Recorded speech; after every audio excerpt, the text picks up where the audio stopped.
আলোর গতি, যারা বিজ্ঞানের ছাত্র তারা বলো আলোর গতি প্রতি সেকেন্ড, আর এত বড় তারা এক প্রান্ত থেকে আরেক প্রান্তে আলোটা পৌঁছতে সময় লাগবে 90,000 কোটি বছর। আল্লাহর সৃষ্টি জগৎ কত বড়! আল্লাহ আল্লাহ আল্লাহ পাক বলেন ইযা যুলজিলাতিল আরদু জিলজালাহা, যখন কম্পমিত হবে, ইযা সামাউ ফাতারাত, আকাশটা ভেঙে পড়ে যাবে, ওয়া ইযাল কাওয়াকিবু ইনতাসারাত, তারকাগুলো বিক্ষিপ্ত আকারে ছুটে পড়ে যাবে, ওয়া ইযাল বিহারু ফুজ্জিরাত, সমুদ্র ফেটে যাবে, আগুন ধরে যাবে। আধুনিক বিজ্ঞান বলেছে, মোল্লারা যে জাহান্নামের কথা বলে, এই জাহান্নামটা জমিনের নিচেই আছে, আর কোরআন বলছে জাহান্নাম নিচে, জান্নাত সুবহানাল্লাহ। শোনা আমার ভাইরা, কোরআন বুঝে আপনি শেষ করতে পারবেন না। এই জন্য কলিজার ভাইরা অনুরোধ করে যায়, সকালে কোরআন পড়ো, বিকালে পড়ো। শুধু পড়লে হবে না, কোরআন নিয়ে চিন্তা করো। আল্লাহ বলেন ওয়া ইযাল বিহারু ফুজ্জিরাত, সমুদ্রকে ফাটায় দেওয়া হবে, সমুদ্রের ভিতরে আগুন ধরে যাবে। এমন আগুন ধরবে রে বান্দা, সে আগুন নিভাতে পারে এমন কারো ক্ষমতা নাই। Bangla Islam 24, eye to the light and peace. Subscribe to our channel to enjoy Islamic videos. আসসালামু আলাইকুম ওয়া রাহমাতুল্লাহি ওয়া বারাকাতুহু। আপনারা সকলে কেমন আছেন? আলহামদুলিল্লাহ, আমিও ভালো আছি। আলহামদুলিল্লাহ, আস্তাঈনুহু ওয়া আস্তাগফিরুহু ওয়া নু'মিনু বিহি ওয়া নাতাওয়াক্কালু আলাইহি ওয়া নাউযু বিল্লাহি মিন শুরুরি আনফুসিনা ওয়া মিন سيئات أعمالنا، من يهده الله فلا مضل له ومن يضلل فلن تجد له وليا مرشدا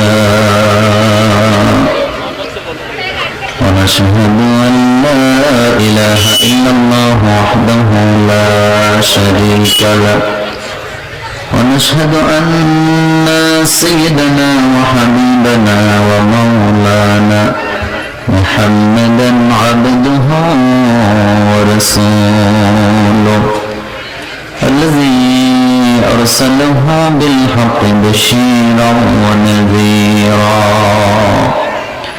وداعيا إلى الله بإذنه وسراجا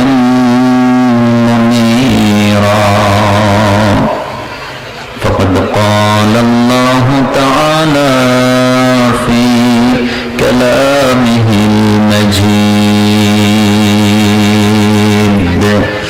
أعوذ بالله من الشيطان الرجيم. بسم الله الرحمن الرحيم. إن الله وملائكته يصلون على النبي يا أيها الذين آمنوا صلوا عليه وسلموا تسليما. সকলে দরুদ ইব্রাহিম পড়েন। আল্লাহুম্মা সাল্লি আলা মুহাম্মদ ওয়া আলা আলি মুহাম্মদ কামা সাল্লাইতা আলা ইব্রাহিম ওয়া আলা আলি ইব্রাহিম ইন্নাকা হামিদুম মাজিদ। اللهم بارك على محمد وعلى آل محمد كما باركت على إبراهيم وعلى آل إبراهيم إنك حميد مجيد. সকল প্রশংসার মালিকানা কার? সে আল্লাহর জন্য সকলে পড়েন আলহামদুলিল্লাহ। ربنا لك الحمد حمدا كثيرا طيبا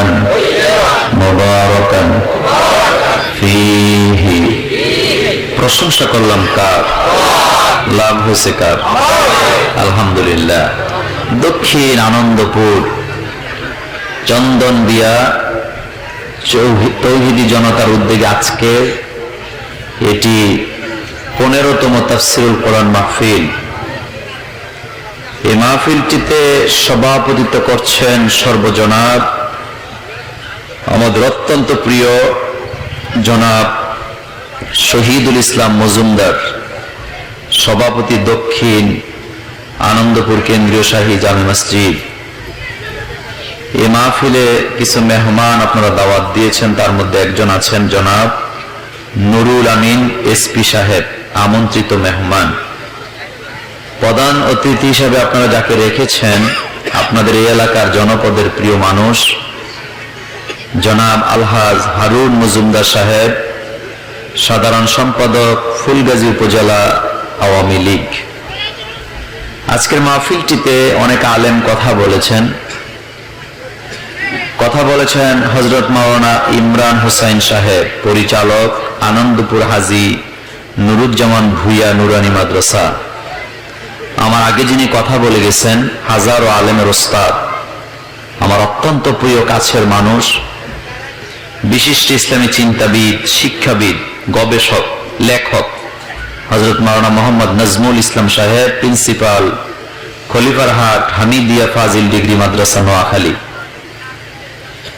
অনেক ওলামায়ে কেরাম এখানে বসে আছেন, মুরব্বী, কর্ণধার, ইসলামী আন্দোলনের অগ্রজ বিন্দু, আমার এলাকার মুরব্বী যারা এলাকায় সর্দারি করেন, মাতাব্বরি করেন, বিচার আচার করেন, সমাজে নেতৃত্ব দেন, মসজিদে নেতৃত্ব দেন, অনেক আলেম ওলামা এবং এক জাক তরুণ এবং যুবক, সকলকে আমার পক্ষ থেকে আন্তরিক মোবারকবাদ। আমরা দোয়া করছি আল্লাহ যেন এই মাহফিলটিকে 16 আনা কবুল করেন। এই মাহফিলকে কেন্দ্র করে অত্র অঞ্চলে যত কবরস্থান আছে আল্লাহ যেন কবরের আযাব মাফ করে দেন। আমাদের মুরব্বী যারা অসুস্থ আল্লাহ যেন তাদেরকে সুস্থতা দান করে দেন। রাত্র অনেক হয়েছে, একটা সময় নষ্ট করতে চাই না, 1 মিনিটও না। আমরা সামনের দিকে যাই। আমার হাতে এটা কি? আমার হাতে কোরআন, আপনাদের সামনে আমি, আর আমাদের মাথার উপরে কি? আমাদের মাথার উপরে বুঝে আসমান। এই তো ঠিক বলছেন, আসমান। আল্লাহ কি শুধু আসমানে নাকি? কোরআনে আল্লাহ বলছে আল্লাহ পর্যন্ত পৌঁছাইতে বহু কষ্ট করা লাগবে, এটা অন্য বিষয়।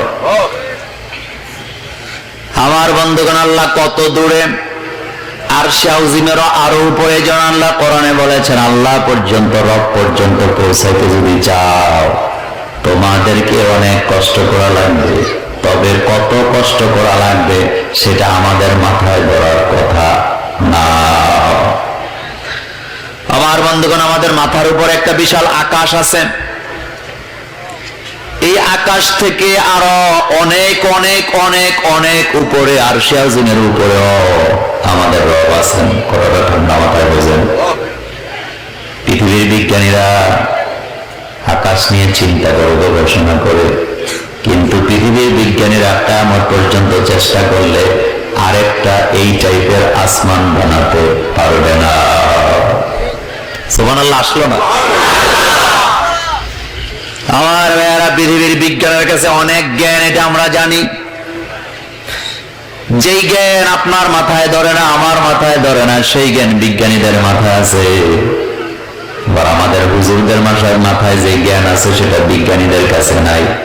তবে হুজুরদের কাছে, বিজ্ঞানীদের কাছে যত জ্ঞান আছে সমন্বয়ে সকল জ্ঞান আল্লাহর কোরআনে আছে না? না। পৃথিবীর বিজ্ঞান চিরটা কাল আকাশ নিয়ে গবেষণা করবে, কিন্তু একটা আকাশ বানাতে পারবে না। যার কারণে আল্লাহ 1 ডজনের উপরে আয়াতের ভিতরে বলেছেন আমি আকাশ সৃষ্টি করেছি।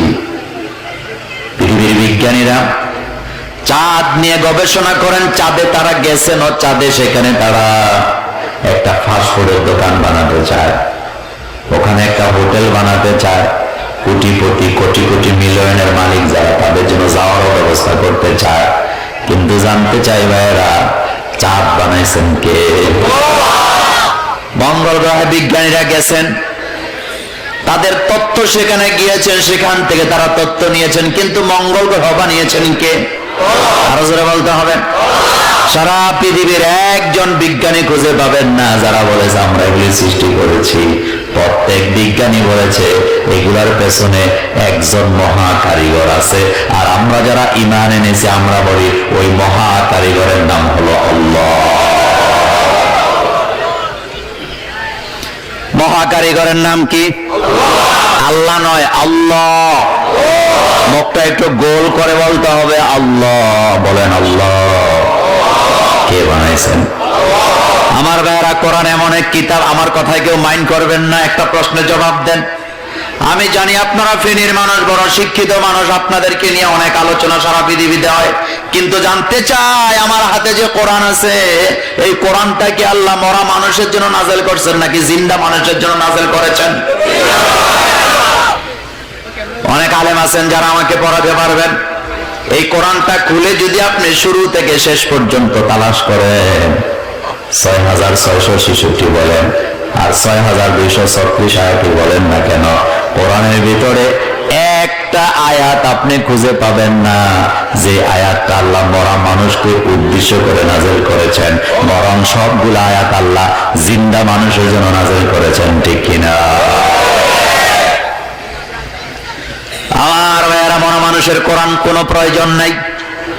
এই জন্য আল্লাহ বলছেন লা তুসমাউল মাউত, আপনি মৃতদেরকে শোনাতে পারবেন না। আপনি যদি শোনাতে চান জিন্দাদেরকে শোনান, কিন্তু আমাদের বাংলাদেশ বর্তমানে মরা মানুষের জন্য কোরআন যেই পরিমাণ ব্যবহার হয়, জিন্দা মানুষের জন্য যতটুকু না ব্যবহার হয়, মরা মানুষের জন্য তার চাইতে আরো 1000 গুণ বেশি ব্যবহার হয় কি হয় না? ছোটবেলা মক্তবে পড়তাম, আপনারা পড়ছেন নেই? মক্তবে পড়তাম ভাইয়েরা, ছাত্র হিসেবে খুব বেশি খারাপ ছিলাম না। মক্তবে বলেন, স্কুলে বলেন, সব জায়গায় ওর নাম্বারটা 1 ছিল। আমার ভাইয়েরা, মক্তবে যেদিন হুজুর নয় আমরাই হুজুর, এমন আপনাদের হয় নাই? মক্তবে কিছু ছাত্র থাকে, যেদিন হুজুর নাই ছাত্ররাই পড়ায়, এমন কিছু ছাত্র মক্তবে আছে না? গ্রামে কেউ মরে গেছে, কারো মা মারা গেছে, কারো বাপ মারা গেছে, কারো দাদি মারা গেছে, কারো দাদা মারা গেছে, দৌড়ায় হুজুরের কাছে সকালবেলা আসতো, বলতো হুজুর আপনার মক্তবে থেকে 30 জন ছাত্র দেন, একটা খতম গোসলের আগেই দিয়ালাম। আমার ভাইয়েরা, কোরআন হাতে নিয়ে যাইতাম, এইভাবে করে বুকে করে নিয়া মরা মানুষটারে মাঝখানে বসাইয়া চতুর্দিকে আমরা ছাত্ররা বসে বসে ডুলে ডুলে কোরআন পড়তাম, আর মনে মনে ভাবতাম কি সুন্দর কোরআন আল্লাহ পাঠাইছেন, মানুষ মরলেই তেলাওয়াত করা লাগে। কত সুন্দর তেলাওয়াত, কত সুন্দর আওয়াজ, কত সুন্দর উপস্থাপনা। কিন্তু আমার ভাইয়েরা, যখন বড় হলাম তখন বুঝলাম না, আমার আল্লাহ মরা মানুষের জন্য কোরআন নাযিল করে নাই, বরং কোরআন আল্লাহ নাযিল করেছেন জিন্দা মানুষের ভাগ্যের পরিবর্তন করার জন্য। মা আনজালনা আলাইকাল কুরআনা লিতাশকা, নবীজিকে আল্লাহ বলেন, হাবিব এই কোরআন আমি আপনার উপরে নাযিল করেছি মানুষগুলা ক্লেশে পড়ার জন্য, কষ্টে নিবিজ্জিত হওয়ার জন্য আমি পাঠাই নাই, বরং কোরআন পাঠিয়েছি মানুষগুলার ভাগ্যের পরিবর্তন হওয়ার জন্য। সুবহানাল্লাহ। আমার যুবক ভাইয়ের, আমি জানতে চাই, আমাদের বাংলাদেশে বিটিভিতে একটা অনুষ্ঠান প্রচার হয়, নাম হলো মিনা কার্টুন। কি কার্টুন? জীবনও কেউ দেখেন নাই মিনা কার্টুন। আমার ভাইয়েরা, মিনা কার্টুনের ভিতরে যখন কোন গল্প বোঝানো হয়, একটা জিনিস কমন থাকে, সেটা হলো জাদুর কাঠি। কি কাঠি? রাস্তা বলেন কেন? কি কাঠি? অর্থাৎ ছোটবেলা থেকে বুঝাইয়া দিতেছে জাদুর কাঠি দিয়া সব হয়ে যায়। কিন্তু আল্লাহ কোরআনে বলছে না, জাদুর কাঠি দিয়া কিচ্ছু হয় না। তোমরা যতক্ষণ নিজেরা নিজেদের ভাগ্যের পরিবর্তনের জন্য কাজ না করো, ততক্ষণ আমি আল্লাহ তোমাদের ভাগ্যের পরিবর্তন ঘটাই না। আমি কথা ঠিক বললাম না বাড়ায় বললাম? ছোটবেলা থেকে অলসতার ট্রেনিং দেওয়া হয় আমাদের বাংলাদেশে। ছোট বাচ্চা খায় না, মা মোবাইলটা হাতে ধরায় দেয়। আপনাদের ফেনীতে দেয় না? কেন দেয়? কেন দেয় আমার ভাইয়েরা? বুঝাইতে চায় বাচ্চাটা খায় না, সেজন্য মোবাইলটা হাতে দিছে। বাচ্চাটার নজর এখন মোবাইলের দিকে। চিকিৎসা বিজ্ঞান বলেছেন এই কাজটা করা বাচ্চাদেরকে জবে করে দেওয়া সমান। কারণ এই বাচ্চাগুলো যে খাবার খায়, ব্রেনটা আরেক দিকে থাকার কারণে ওই খাবারের যে অ্যাকশন ছিল এটা তার শরীরে আসে না, যার কারণে এই বাচ্চাগুলো ভবিষ্যতে নষ্ট হয়ে যায়। আমার ভাইয়েরা দেখবেন আপনারা, বাচ্চা খায় না, বমি করে দেয়, কিন্তু মোবাইলটা হাতে দিলে মোবাইলের দিকে তাকায় আছে সে কি খাইলো, মাটি খাইলো না, মাছ খাইলো না, গোশত খাইলো, বাচ্চা জানেই না, খালি গিলে। কথা ঠিক বলি নাই? কথা ঠিক বলি নাই? ঠিক সেম আমাদের বাংলাদেশের অবস্থা। বিভিন্ন টেলিভিশনের বিভিন্ন প্রোগ্রাম, ঈমান নাই, আকীদা নাই, সব ধ্বংস হয়ে যাচ্ছে। আর আমরা মুসলমানেরা খালি টেলিভিশনের থেকে গিলাগিলি করি। এটা মুরব্বীরাও গিলে, যুবকেরাও গিলে। মুরব্বীরা দোকানে বৈশা বৈশা গিলে, আর যুবকেরা মোবাইল হাতে নিয়ে গিলে। আছে না? না, আমাদের সমাজে কিছু বিচারক আছে, নিজের ঘরের বিচারের খবর নাই, নিজের ছেলের বিচার করতে পারে না, নিজের মেয়ের বিচার করতে পারে না, নিজের পরিবার কন্ট্রোল করতে পারে না, কিন্তু সকাল থেকে রাত পর্যন্ত পুরা সমাজে চৈষা বেড়ায় আর বিচার করে। এমন সর্দার আপনাদের এলাকায় নাই? কথা কি বলবো? আমার ভাইরা, যে লোকটা নিজের ঘরের বিচার করতে পারে না, অথচ মানুষের বিচারের জন্য বের হয়ে যায় সকালে, রাতের বেলা ঘরে যায়, সারাদিন সমাজের বিচার আচার করে, অথচ ঘরের বিচার করে না, বোঝা গেল এটা বিচারের জন্য ঘুরে না, লাল চা, আবুল বিয়ার, দান্দাবাজি করার জন্য ঘুরে। এমন সর্দার আছে না? না। তবে কিছু ভালো বিচারক আছে, আসেনি? আছে না? নাই? সেম ক্যাটাগরিতে কিছু আলেম আছে, হক কথার বেলায় নাই, কোরআন সামনে নিয়ে কথা নাই, আজগুবি গল্প গুজব করে আসে না? নাই? বুঝবেন এটা ওয়াজ করতে আসে নাই, এটা মাল কামাবার জন্য এসেছে। কারণ নবীজি বলেছেন, মান ক্বালা বিহি সাদাকা, যারা কোরআন দিয়ে কথা বলে তারা সত্য কথা বলে। আমার ভাইয়েরা, কোরআনের কথা শুনতে ভালো লাগে কি লাগে না? 2014 সালের কথা, আমি মুরাদনগরে গেলাম ওয়াজ করতে। মাহফিল শেষ করে গাড়িতে উঠলাম, তখন আমি সবেমাত্র ময়দানে নতুন। একজন মুরব্বী আমার গাড়ির জানালা দিয়ে মুখটা ঢুকায় কয়, এতটা উৎসাহ নিয়ে আসছিলাম আপনার ওয়াজ শোনার জন্য, এত নাম ডাক শুনলাম, কি ওয়াজ করলেন, একটা কিচ্ছাও তো কইলেন না। কিচ্ছু কই নাই, তাকায় আছিলাম, আফসোস করলাম কিচ্ছা কেন পারি না। সেম জায়গা আবার 7 বছর পরে এইবার গেলাম, পোলাপাইন আমার একটা ঘরের ভিতরে বসায় রাখছে, ডিস্টার্ব করতেছে, একজন মুরব্বী দেখা করতেছে। আমি বললাম দরজাটা খুলে দাও, আসো। আমি তো আর জানি না, মনে নাই, আসার পরে আমার কপালে চুমু দিয়া বলে, আমি ওই মুরব্বী যিনি জানালা দিয়ে আপনারা ধমকি দিছিলেন, কি ওয়াজ করলেন, একটা কিচ্ছু তো কইলেন না। 6 বছর পরে আবার এসেছি, এখন যারা আজগুবি কিচ্ছা করে তাদের কথা আমি শুনি না, বরং যারা কোরআন থেকে কথা বলে তাদের কথাই আমি শুনি।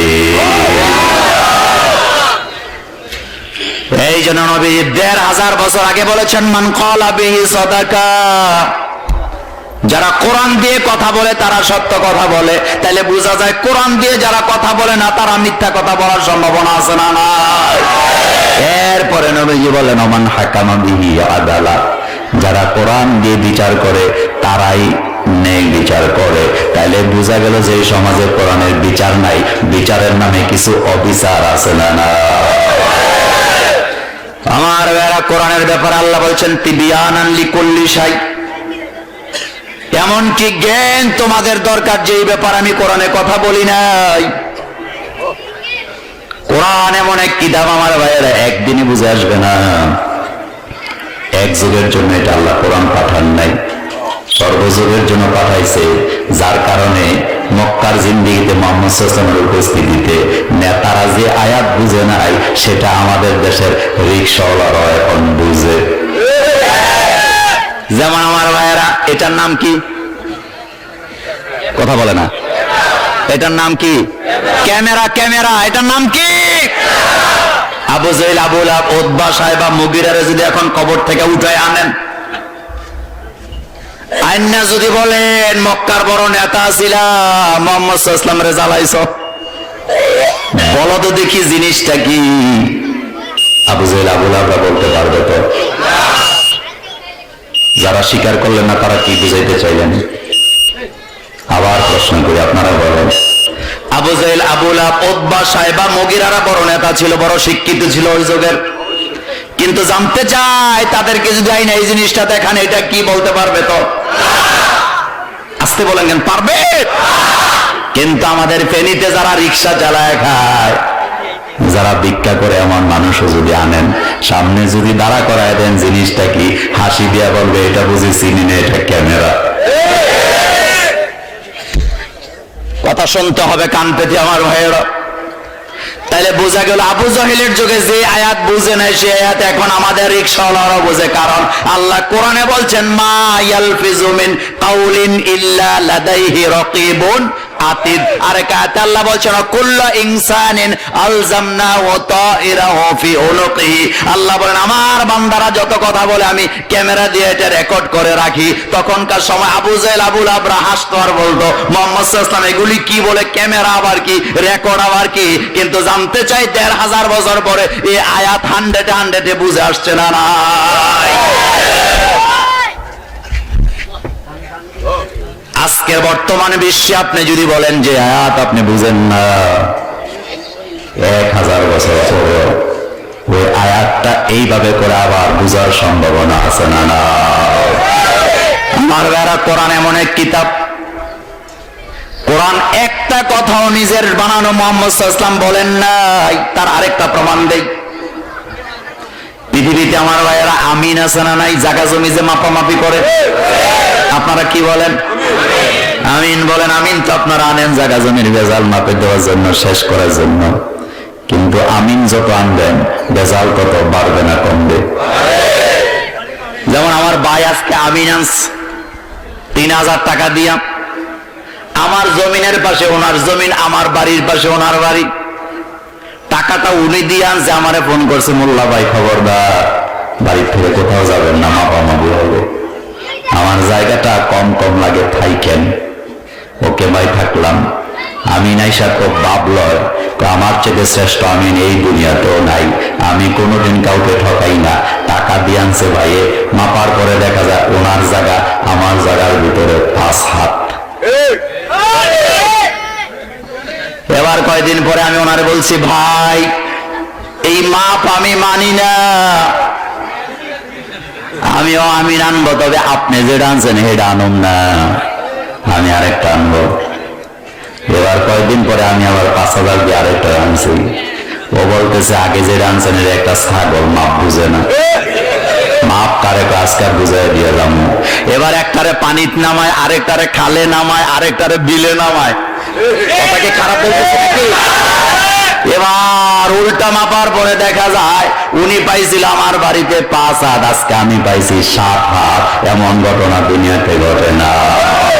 আমি বলি, ভাই জমিনের সীমানা তুমি ঠিক করতে পারবে না কিয়ামতের আগে, কারণ জমিন যার, সীমানা তিনি ছাড়া কেউ ক্ষমতা নাই এটা ঠিক করে দিতে পারে, ঠিক কিনা? আমার ভাইরা, মুহাম্মদ সাল্লাল্লাহু আলাইহি ওয়াসাল্লাম সহিহ মুসলিমের হাদিস 368 নম্বর হাদিস, জান্নাতের বর্ণনা দিতে যে আল্লাহর নবী বললেন, জান্নাতের এক একটা দরজার কপাট হবে 2টা। কয়টা? মুরব্বীরা বলেন আপনাদের এলাকায় ঘরের দরজার কপাট থাকে কয়টা? যারা বিল্ডিং দেয় তাদের কয়টা? একটা। আমার বেড়া 2টা কপাট থাকে। একটা কপাট যদি একটু বড় হয়, আরেকটা যদি একটু ছোট হয়, দরজা লাগবে তো? সমানে সমানে হওয়া লাগবে। আমার ভাইয়েরা, বিশ্বনবী জান্নাতের বর্ণনা দিতে যায় বললেন 363 নম্বর হাদিস মুসলিম শরীফে, নবীজি বলেন জান্নাতের এক একটা দরওয়াজার ভিতরে দুইটা কপাট আছে। একটা কপাট মক্কা থেকে সানা, আরেকটা কপাট মক্কা থেকে বসরা। বিজ্ঞানীরা বলে আমরা আশ্চর্য হয়ে গেলাম হাদিসটা পাওয়ার পরে, কারণ তখন তো মাপার যন্ত্র নাই, তখন তো স্যাটেলাইট নাই। বর্তমানে আমরা যারা রাস্তায় ঘুরি, আমরা স্যাটেলাইট থেকে গুগলের ভিতরে ম্যাপ দেখা চলি কি চলি না? আপনি সিলেটে যাবেন, পেরেশান হওয়ার কারণ নাই, এখানে বসে শুধু একটা সার্চ দিবেন, গুগল বলে দিবে, দেখায় দিবে লোকেশন, কত কিলোমিটার, কতক্ষণ লাগবে, কি দিয়ে গেলে, গাড়িতে গেলে কতক্ষণ, হেঁটে গেলে কতক্ষণ, বাসে গেলে কতক্ষণ, বিমানে গেলে কতক্ষণ দেখায় দিবে। তখন তো এগুলা কিছু নাই।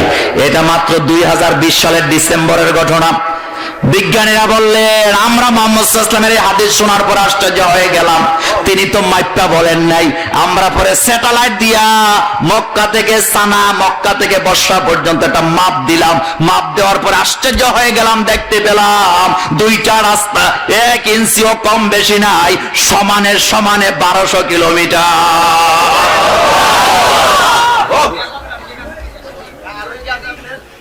আমার ভাইয়ার, এখন স্যাটেলাইটের বিজ্ঞানীরা বললেন মুহাম্মদ সাল্লাল্লাহু আলাইহি ওয়াসাল্লাম যেটা বলছে এটা নিজের কথা নয়, বরং এটা যে আকাশের মালিকই বলে দিয়ে গেছেন এতে কোনো সন্দেহ নাই।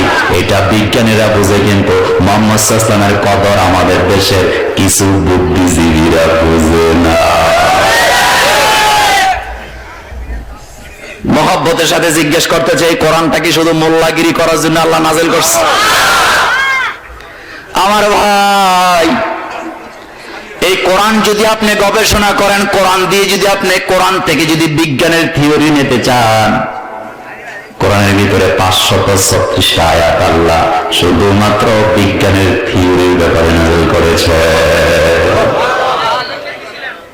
আমি জানতে চাই আপনাদের কাছে, এই কোরআনে মহাকাশের ব্যাপারে একটা আয়াতও নাই। আল্লাহ বলছেন আসসামাই যাতিল বুরুজ। আমি জানতে চাই এই কোরআনের ভিতরে সূর্য, চন্দ্র, গ্রহ, নক্ষত্রের কথা আছে না নেই? লাশ-শামসু ইয়ানবাগি লাহা আন তুদরিকাল কামার। আমার ভাইরা, জানতে চাই কোরআনের ভিতরে নক্ষত্রের কথা আছে না নাই? ওয়াস-সামাই ওয়াত-তারিক ওয়ামা আদরাকা মাত-তারিক আন-নাজমুস সাতিক। পৃথিবীর কোন বিজ্ঞান যদি জানতে চায়, কোরআন থেকে আমি বিজ্ঞান শিখব। আমার ভাইয়েরা, কোরআন তাকে বিজ্ঞান শিখাবার ক্ষমতা আছে। কোন বিজ্ঞানী যদি বলে আমি তো মোল্লাগিরি করি না, আমি তো বিজ্ঞান নিয়ে আসি, মহাকাশ নিয়ে আসি, কোরআন তাকে মহাকাশের রাস্তা দেখায় দিবে। নদীতে যারা মাছ ধরে খায় অথবা নৌকা চালায়, নাবিক যারা জাহাজ চালায়, তারাও যদি বলেন আমি তো নদীতে পড়ে থাকি, আমি তো মিম্বরে থাকি না, খতবা দেই না। জানতে চাই নদীর মোহনা, সাগরের ব্যাপারে কোরআনে আয়াত আছে না নাই? আমি বলি 1 ডজনের বেশি আয়াত আল্লাহ নাযিল করেছেন। আল্লাহ বলেছেন মারাজাল বাহরাইনি ইয়ালতাকিয়ানি বাইনাহুমা বারযাকুল লা ইয়াবগিয়ান। আমার ভাইরা, কোন কৃষক যদি বলে আমি তো মোল্লাগিরিও করি না, মানুষের বাড়িতে দাওয়াত খাওয়াই না, ওয়াজও করি না, আমার কাজ হলো চাষাবাদ করা, আমি কখনো পেঁয়াজ লাগাই, রসুন লাগাই, আদা লাগাই, তাহলে জানতে চাই এই ব্যাপারে কোরআনে কথা আছে নাকি? এবার আলেমরা বলেন এই ব্যাপারেও কোরআনে কথা আছে না নাই? আদা সিহা বাসালিহা।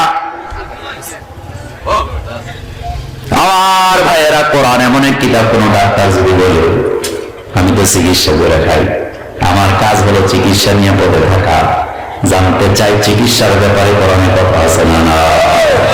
আমার ভাইয়েরা, আপনি যদি আজকে যুবক ভাইয়েরা গুগলে ঢুকবা, গুগলে ঢুকে লেখবা পৃথিবীর আধুনিক চিকিৎসা বিজ্ঞানের সবচেয়ে বেশি অবদান কাদের? গুগল তো আর মোল্লারা কন্ট্রোল করে না, গুগল তো ইহুদিরা চালায়, কিন্তু গুগল থেকে জবাব আসবে আধুনিক চিকিৎসা বিজ্ঞানে মুসলিম ডাক্তারদের অবদান সবচেয়ে বেশি।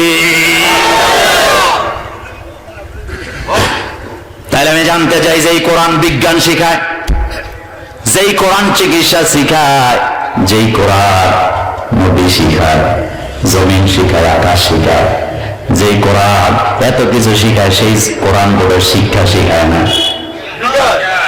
কথা আসতে বলেন কেন? আমি এই কথাটা লম্বা করতে চাই না, আমার সামনে আরো কথা আছে। আমি এক কথায় বুঝাইতে চাইলাম এতক্ষণ আপনাদেরকে ঘুরায় গাড়ায়া, এই কোরআন এমন এক কিতাব, কোরআন থেকে যদি কেউ বিজ্ঞানী হতে চায় কোরআন বিজ্ঞানী বানায় দিবে।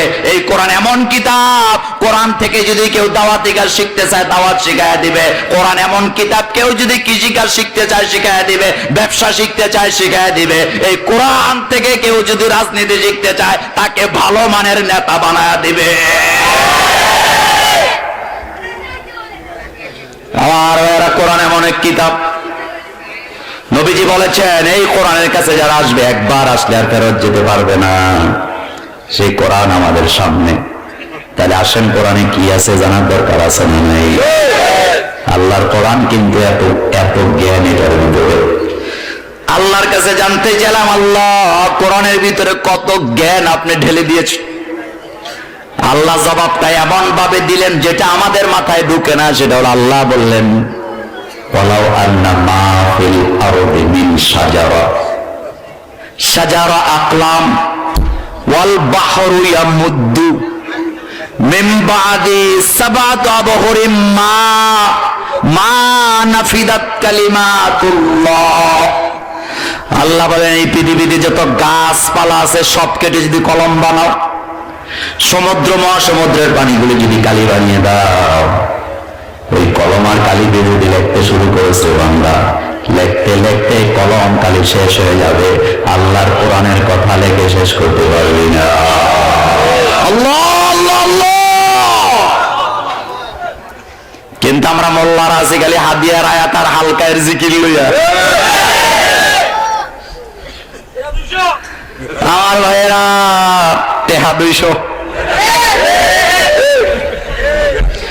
এই জন্য আমার ভাইয়েরা কষ্ট পায় না, আমিও তো এই মোল্লাই, একই কাজ আমরা করি। কিন্তু আল্লাহ শুধু হালকা জিকির শিখায় না, জিকিরের কথা যে আল্লাহ বলেন সে আল্লাহ বিজ্ঞানের কথা বলেন, ঠিক কিনা? আল্লাহ যেন আমাদেরকে কোরআনের জন্য কবুল করে। আমরা বলি আমি আসেন কোরআন থেকে আলোচনা করি। তাহলে কোরআন শোনার দরকার আছে তো? আছে তো। নিজেরা পড়বো, বাচ্চাদেরকে পড়াবো, হেফাজত করবো, রাজি আছি না নাই? আমার ছোট ছোট বাচ্চাগুলা আপনি দেখবেন এতটুকুন মেয়ে, 6 বছরের মেয়ে এখনো, তার উপরে গোসল ফরজ হয় নাই, এডাল হয় নাই, ছোট মেয়ে, তার একটা বোরকা নাই, একটা ওন্না নাই। সকালবেলা যখন মক্তবে যায় মায়ের ওন্নাটা নিয়া কি সুন্দর করে মাথার মধ্যে পেছায় কিনা, নিজের ওন্না নাই, নিজের বোরকা নাই, পেছায়া কোরআনটা কায়দাটা আমপাড়াটা নিয়ে এইভাবে করে বুকে কইরা এইভাবেও যায় না।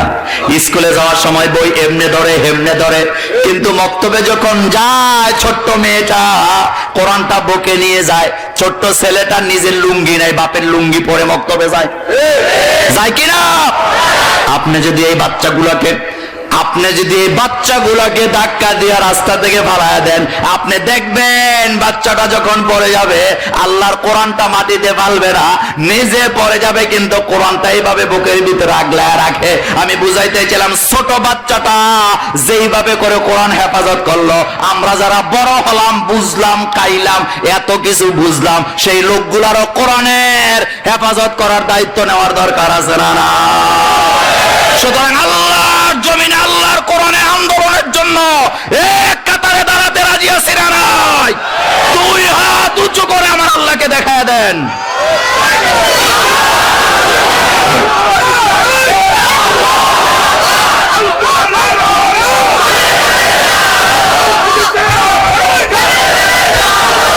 আমার ভাইয়েরা, কর্তৃপক্ষ আমাকে ইশারা দেয় কে পেছনে জায়গা হয় না, তো জায়গা তো এমনি হবে না।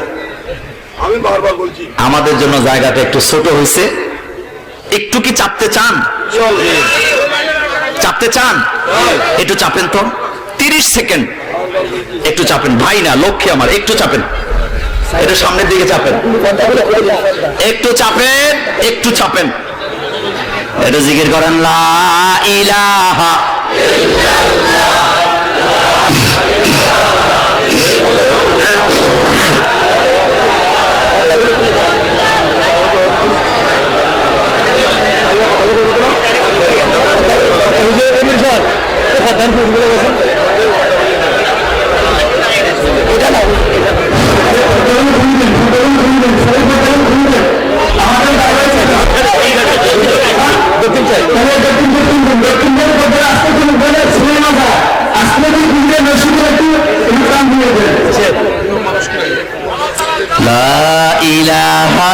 ইল্লাল্লাহু মুহাম্মাদুর রাসূলুল্লাহ সাল্লাল্লাহু।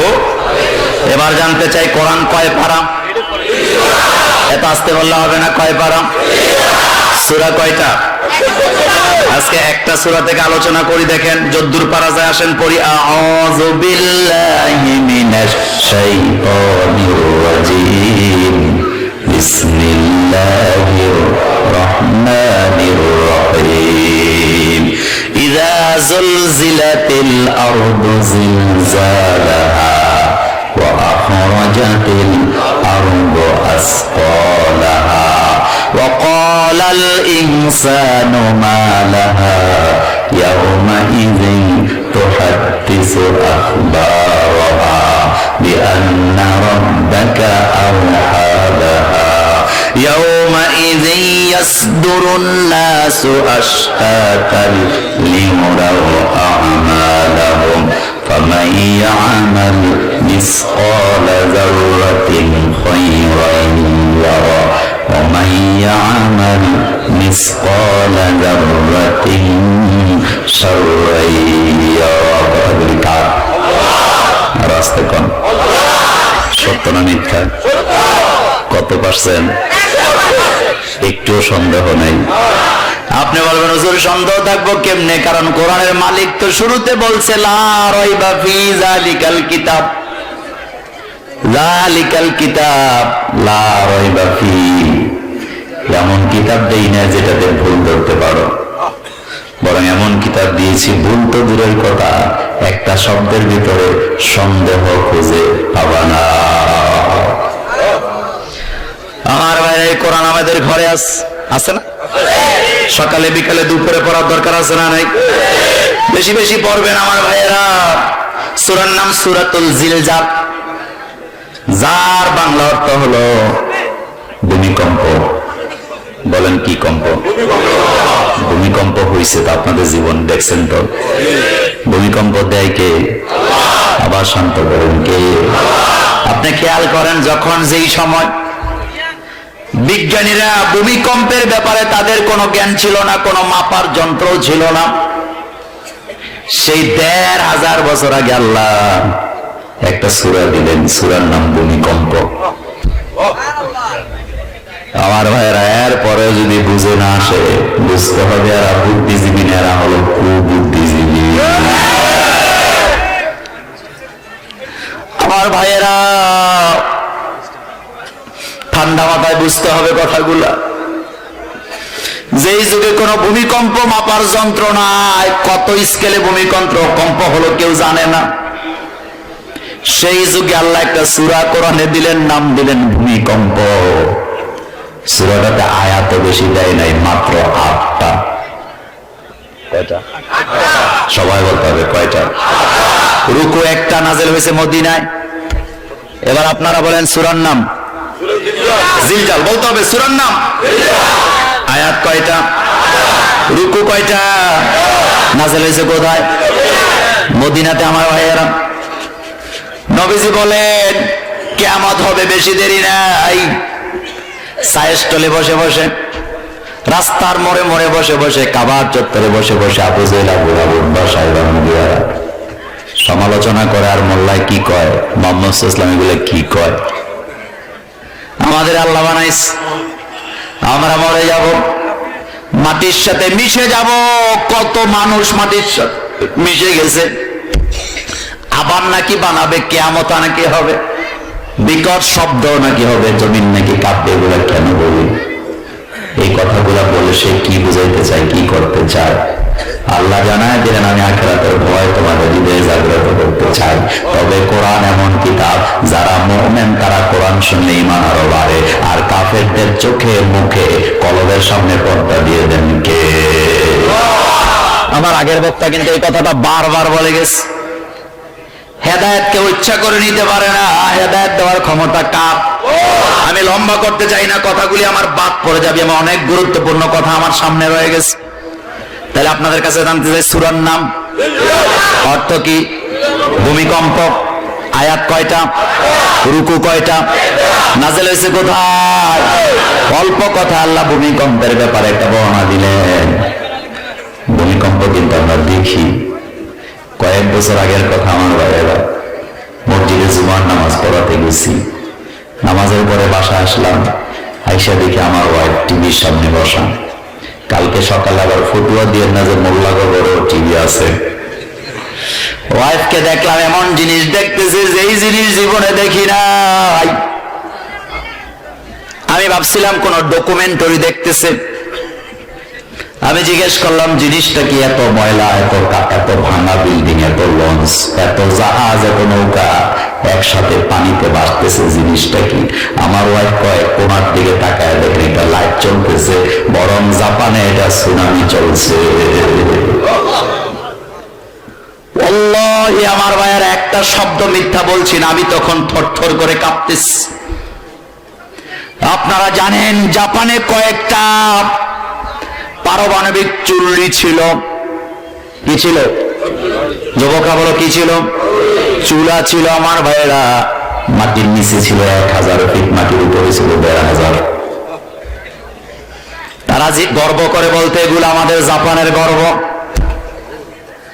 তারা এমন ভাবে বলতো দুনিয়া ধ্বংস হয়ে যেতে পারে কিন্তু আমাদের এই চুল্লিগুলি কিছু হবে না। কিন্তু আমার ভাইয়েরা কয়েক সেকেন্ডের মধ্যে শুধুমাত্র আল্লাহ সমুদ্রের একটা পানির ঢেউয়ের ধাক্কা দিয়া জাপানের অহংকার চিরতরে পানির সাথে মিশাইয়া দিয়েছেন কে? এটা শুধু আমি জানি, আপনারা জানেন না। আমার ভাইয়েরা এই জন্য আল্লাহ একটা সূরা দিলেন, সূরা জিলজাল। আল্লাহ বলেন বান্দার এই দুনিয়াটা এত শক্ত দেখো, পাহাড় দেখো, এত বড় বড় সমুদ্র দেখো, আমি আল্লাহ এমন একদিন আসবে এগুলাকে তুলার মতো উড়ায় দেব, পাউডার বানায় দিব, কেউ রক্ষা করতে পারবি না। আবু জাহেলকে আমাদের চতুর্দিকে এত পাহাড়, তাও পাথরের পাহাড়। বাংলাদেশের পাহাড় হয় মাটির, আর সৌদি আরবের পাহাড় যারা হজ করছে তারা দেখছেন এত মজবুত পাহাড়। তারা তখন বলতেছে এটা কি খবর? আল্লাহ জবাব দিলেন আম্মা ইয়াতাসাআলুন আনিন নাবাইল আযীম আল্লাযী হুম ফীহি মুখতালিফুন কাল্লা সায়ালামুন সুম্মা কাল্লা সায়ালামুন। আল্লাহ বলেন এত অহংকার করিস না, এত অহংকার করার কিচ্ছু নাই, কারণ আমি আল্লাহ যখন ধ্বংস করব বেশি দেরি নাই, অতি নিকটবর্তী কিয়ামত। এটা কার কথা? আমার ভাইয়ারা আখিরাতের একদিন দুনিয়ার 50,000 বছর। এটা গল্প না সত্য? আসতে বলেন কে? আমার ভাইয়েরা নবীজি বলেছেন জমিন থেকে প্রথম আকাশে যদি বিদ্যুতের গতিতে যাও সময় লাগবে 500 বছর। সুবহানাল্লাহ ভাই যে কইেন। আমি ভাবতে চাই পৃথিবীর কোন বিজ্ঞানের ক্ষমতা আছে না আকাশ ছুঁতে পারে? কেন পারে না? তার কারণ যাইতে লাগবে 500 বছর আর মানুষ বাঁচে 100 বছর। কোন বিজ্ঞানী যদি এক টিম বিজ্ঞানীরা রকেটের ভিতরে ঢুকাইয়া উপরের দিকে ফুরুত করে ছেড়ে দেয়, ফুরুত বুঝেন তো? এই শব্দটা কোরআনে আছে। ফুরুত করে যদি ছেড়ে দেয় আমার ভাইয়েরা, আকাশের দিকে যদি যাইতে লাগে মানুষ বাঁচে 100 বছর, যাইতে লাগবে 500 বছর। মাঝখানে মরিয়া ভূত হইয়া আড্ডি গুড্ডি বইয়া যাওয়ার সম্ভাবনা আছে না? না।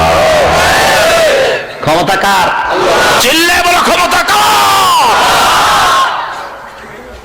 একজন কবি বলেছেন कैसे कैसे ताजेदारे रानिया शाहजादिया, कैसे कैसे ताजेदारे रानिया शाहजादिया, तन बदन सब गल गई है शक्ल सूरत क्या हुआ। আমি ফার্সি উর্দু বলি না, খুবই ভালো জানি, কিন্তু বলি না কারণ এগুলো দলিল নয়, এগুলি শুধুমাত্র কবিদের ভাষা। কবিদের ভাষা, কবিদের কথা, এটা আবেগের কথা, এটা দলিল হতে পারে। এটা কি আমার কথা না রাসূল সাল্লাল্লাহু আলাইহি ওয়াসাল্লামের কথা? সহিহ মুসলিমের হাদিস। নবীজি বলেছেন কবিদের ভাষাকে দলিল মনে করো না, তবে কিছু শিখার আছে। কিছু শিখার আছে। আশ-শি'r হিকমা, আল কালাম হিকমা। নবীজি বলেছেন কবিদের ভাষা থেকে অনেক কিছু শিখতে পারবা, তবে কিছু কথা ঈমান বাড়ায় আর কিছু কথা ঈমানের 12টা বাজায়। এরকম কবি আমাদের বাংলাদেশে নাই।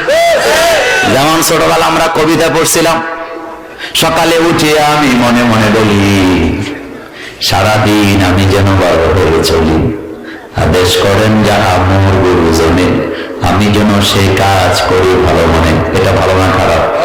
আরো জোরে বলেন। কিন্তু কবিতার নাম একদম বাগদম গোড়ার দিন সাজে, শাস্তে শাস্তে ল্যাংটা হয়ে গেছে। ওপেনের লোকেরা বলেন তো, এই কবিতা যিনি লেখছে, আমি বলে গেলাম গাঁজা যে খাইছে কোনো সন্দেহ নেই, কারণ বাঁকা রাস্তা সোজা করে কখন কথা কেনা। আমরা যে কত বুদ্ধিমান, আহারে গর্ব করে, আমি বাঙালি, আমার চেয়ে বুদ্ধিমান কেউ আছে নাকি দুনিয়াতে? আমি বলি কত বুদ্ধি তোমার। ভারত সরকার কাঁটা তারের বেড়া দিছে, আর আমাদের বাঙালিরা এত বুদ্ধি, কাঁটা তারের এই পাশ থেকে টাকারে পোটলা বানায় ডিল মারে, আর ভারতের লোকেরা গাঁজা দিয়ে ডিল মারে। ঠিক বলি নাই? ঠিক বলি নাই? কি বুদ্ধি! বিড়ি, ওই যে আবুল বিড়ি কিনে দুধ বেচা,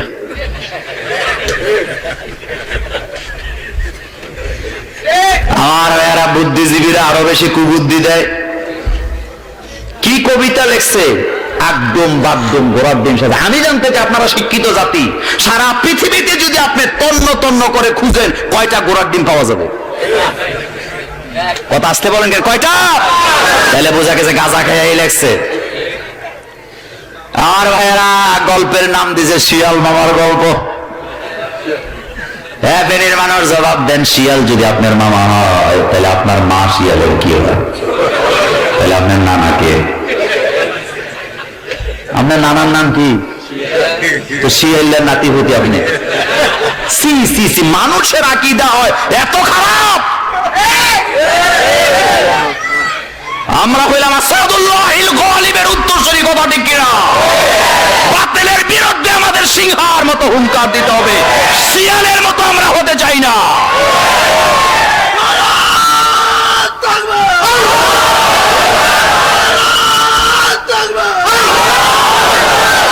আমার ভাইয়েরা কথা শুনতে হবে। আরেক দিকে চলে গেলাম, নবীজি বলতেছেন কিয়ামত হবে, আল্লাহ বলতেছে কিয়ামত হবে, তারা হাসাহাসি করে। আল্লাহ বললেন কাল্লা সায়ালামুন সুম্মা কাল্লা সায়ালামুন। তিরমিজি থেকে একটা হাদিস বলবো, গুরুত্বপূর্ণ আমার ভাইয়েরা। তিরমিজির বর্ণনায় বিশ্বনবী বললেন, বুদ্ধিজীবী তারা, আখিরাত নিয়ে চিন্তা করে যারা, আর আমাদের দেশে যারা দালালি করে খায় তারা বুদ্ধিজীবী। বুদ্ধিজীবীর সংজ্ঞা যদি নিতে হয়, মুহাম্মদ সাল্লাল্লাহু আলাইহি ওয়াসাল্লামের কাছ থেকে নেন। নবীজি বলেছেন, ক্বালা রাসূলুল্লাহ সাল্লাল্লাহু আলাইহি ওয়াসাল্লাম, আল কাইয়িসু মান দানা নাফসা ওয়া আমিলা লিমা বাদা মাউত। আল্লাহর কথা না, আল্লাহর কথা। আমাদের দেশে বুদ্ধিজীবী বলা হয় টেলিভিশনে বসে বসে যে যত মিথ্যা কথা বলতে পারে। আমার ভাইয়েরা, যে যত জালেমের দালালি করে মাজলুমের বিরুদ্ধে বলতে পারে, তারে বলা হয় বুদ্ধিজীবী। আর নবীজি বলতেছেন না, তারা বুদ্ধিজীবী না, বরং যারা দুনিয়ায় বসে আখিরাতকে সাজায় দেয়, তারা হলো বুদ্ধিজীবী। আমি মোল্লা বলছি, এটা না নবীজি বলেছেন? আল কাইয়িসু মান দানা নাফসা আমিলা লিমা বাদা মাউত। আমি এক ডজন হাদিস বলতে পারবো বুদ্ধিজীবী কারে কয়। সেই নবীজি বললেন তিরমিজির আরেক হাদিসে, কিয়ামত আসবে রে আমার উম্মত, কিয়ামতের আগে 13টা আলামত গুরুত্বপূর্ণ, আরো অনেক আলামত আছে, তার ভিতরে গুরুত্বপূর্ণ কয়টা মনে রাখবেন। আমি এটা বলি, আমি আলোচনায় সরাসরি যাব। 13টা আলামত, যেহেতু আমি ব্যাখ্যা দিলে সময় পাবো না, আমি শুধু আপনাদেরকে একটু বলে দিয়ে যাব। 1 নাম্বার আলামত, নবীজি বলেন, আবু হুরায়রার বর্ণনা, হাদিস সহিহ, নাসিরউদ্দিন আলবানী সহ পৃথিবীর জগৎ বিখ্যাত মুফাসসিররা, তাফসীরবিদরা বলেছেন, মুফাসসিররা বলেছেন হাদিস সহিহ, মুহাদ্দিসরা বলেছেন হাদিসটা সহিহ। 1 নম্বরে নবীজি বললেন, যখন কিয়ামত আসবে, যুদ্ধের মাল নিজের মাল, রাষ্ট্রীয় মাল নিজের মাল মনে করবে। সেই যুগ এখনো আসেনি। টেলিফোনটা দলে আর সারে না, জীবনে বিল দেয় না, ব্যক্তিগত কাজে রাষ্ট্রীয় গাড়ি ব্যবহার হয়। আমার ভাইয়েরা, সরকারের মাল নিজের মাল মনে করে আর সুন্দর করে ঘরে ঢুকায়, এমন নেতা বাংলাদেশে নাই। 2 নম্বরে নবীজি বললেন আমানত রাখলেই খায়া ফেলবে। আবু জেহেল আবু লাহাব বাসাবার কাছে কেউ মাল আমানত রাখে না, আমানত রাখে মুহাম্মদ সাল্লাল্লাহু আলাইহি ওয়াসাল্লামের কাছে। কারণ নবীজি ব্যাংক বানাইছে একটা, আর আমরা বানাই 50টা। 50টা বানায়া মাঝে মধ্যে মানুষের টাকা টোকা নিয়ে আবার নিজেদেরকে দেউলিয়া ঘোষণা করে, এমন বাটপারি আছে না? জানি না এই কথা রেকর্ড হয়, কালকে আবার আমার বিরুদ্ধে ব্যাংকওয়ালারা মামলা করে কিনা। আমি কিন্তু ব্যাংকের বিরুদ্ধে কথা বলি নাই, আমি তাদের বিরুদ্ধে কথা বলি যারা মতলববাজ, ব্যাংক বানাইয়া সাধারণ মানুষের টাকা নিয়া কয়দিন পরে দেউলিয়ার মামলা করে বাইগা যায়। তারা যে বাটপার, তারা যে সিটার, এতে কোনো সন্দেহ নাই। এই ব্যাপারে নবীজি বলছেন কত বছর আগে। আবু জহিল তার কর্মীরা ডাকছে দিঘায়, কয় কি খবর নেতা? কয় তোর আর থাবরামো। কয় কেন? কয় আমানতের টাকা নেতা বলস আমারে, আমানতের টাকা মুহাম্মদ সাল্লাল্লাহু আলাইহি ওয়াসাল্লামের কাছে নিয়ে গোপনে রাখস, কারণটা কি? এবার বলা মানে হাসি দিয়া কয় নেতা তোমার ভালো করে চিনি, তোমার কাছে রাখলে আর কথা বলে না।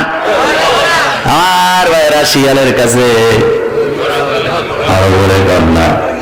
নবীজি বলেন এমন সময় আসবে রে আমার উম্মত, আমানত রাখবি আর ফেরত পাবি না, ফেরত চাইতেও পারবি না। 3 নম্বরে নবীজি বললেন যাকাতের মাল দিতে যায় এটাকে জরিমানা মনে করবে, এটাকে ফরজ মনে করবে না, এমন মানুষ আমাদের সমাজে আছে না নাই?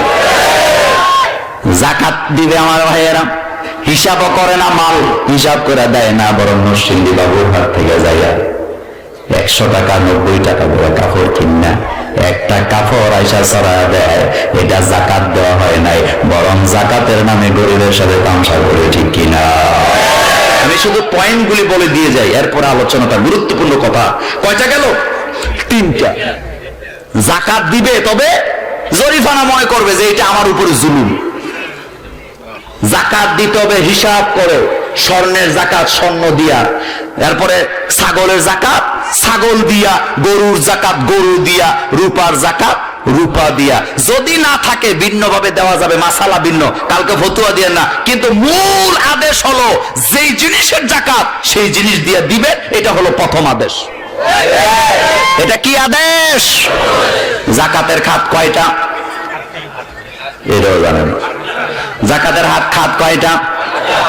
ইন্নামাস সাদাকাতু লিল ফুকারা ওয়াল মাসাকিন ওয়াল আমিলিনা আলাইহা ওয়াল মুআল্লাফাতি কুলুব ওয়া ফিল রিকাব ওয়াল গারিমিন ওয়া ফি সাবিলিল্লাহ। এই 8টা খাতের ভিতরে অমুসলিমদের জন্য একটা খাত রিজার্ভ আছে না? আমাদেরকে বলা হয় আমরা নাকি সাম্প্রদায়িক উস্কানিমূলক কথা বলি, অথচ আমাদের নবী আমাদেরকে বলে গেছেন যে তারা আমার উম্মত নয় যারা মান দা ইলা আসাবিয়্যাতি ফালাইসা মিন্না, যারা সাম্প্রদায়িক উস্কানিমূলক কথা বলে তারা আমি মুহাম্মদ সাল্লাল্লাহু আলাইহি ওয়াসাল্লামের উম্মত হতে পারে না। অল্প বিদ্যা, অল্প বিদ্যা। নবীর হাদিস কি তুমি জানো? নবী স্পষ্ট বলেছেন মান দা ইলা আসাবিয়্যাতি ফালাইসা মিন্না, যারা সাম্প্রদায়িক উস্কানি দেয় তারা আমি নবীর উম্মত হতে। আমার ভাইরা বলছিলাম যাকাতকে মনে করবে এটা জরিমানা। 4 নাম্বার, কাজে কর্মে আমার ভাইরা বিজাতি দেয়, সংস্কৃতি গ্রহণ করবে, এটা মোটেও আমাদের মধ্যে নেই। ব্যাখ্যা দেব না, সময় পাবো না। 5 নাম্বার, এই জবাব 5 নম্বরে নবীজি বললেন পুরুষেরা নিজের স্ত্রীর গোলামি করবে, মা তাকে ঘর থেকে বের করে দিবে। এমন লোক বাংলাদেশে নাই, বাংলাদেশে নাই। স্ত্রীকে ভালোবাসার কথা, কিন্তু স্ত্রীর কথা মতো কুত্তা ফোজাবো এমন লোক আছে না? নবীজি যে আমার নবীজি কত জ্ঞানী ছিলেন, ওয়াদাইয়ান ইলাল্লাহি বিইজনিহি ওয়া সিরাজান মুনীরা। কি জ্ঞানী ছিলেন, কথার দিকে তাকান। নিজের বিবির গোলামি করে এমন নাই তো? আর আসতে বলেন কেন? এয়ারপোর্টে যেহেতু বেশি বেশি যায়, বড় লোক গুলারে বেশি দেই। এতিমের মতো বউটা মোবাইলটা হাতে নিয়ে হাঁটে, আর বউয়ের ব্যাগ নিজের ব্যাগ, উত্তর ব্যাগ লইয়া বড় লোক পিছে পিছে যায়। আমি তো এগুলি বড় লোক না বলি, এগুলির উপরে বিশ্ব নবীর আর আল্লাহর লানত আছে না? বাসে টাসে তেমন উঠা হয় না, একবার কুমিল্লা থেকে রয়্যাল কোচে উঠলাম, এসি বাস, ঢাকা যাব, রমজান একটা প্রোগ্রাম ছিল আমার। তো উঠার পরে দেখলাম এক ভদ্রলোক, তার বউ, তার ছেলে, তার মেয়ে আর কুত্তে লয়ে উঠছে। কি লয়ে উঠছে? তা আমি যেই জায়গায় আমি বসছি, ওই সামনে আবার 4টা ভালো মানের সিট থাকে, ওইটাতে আমি বসছি।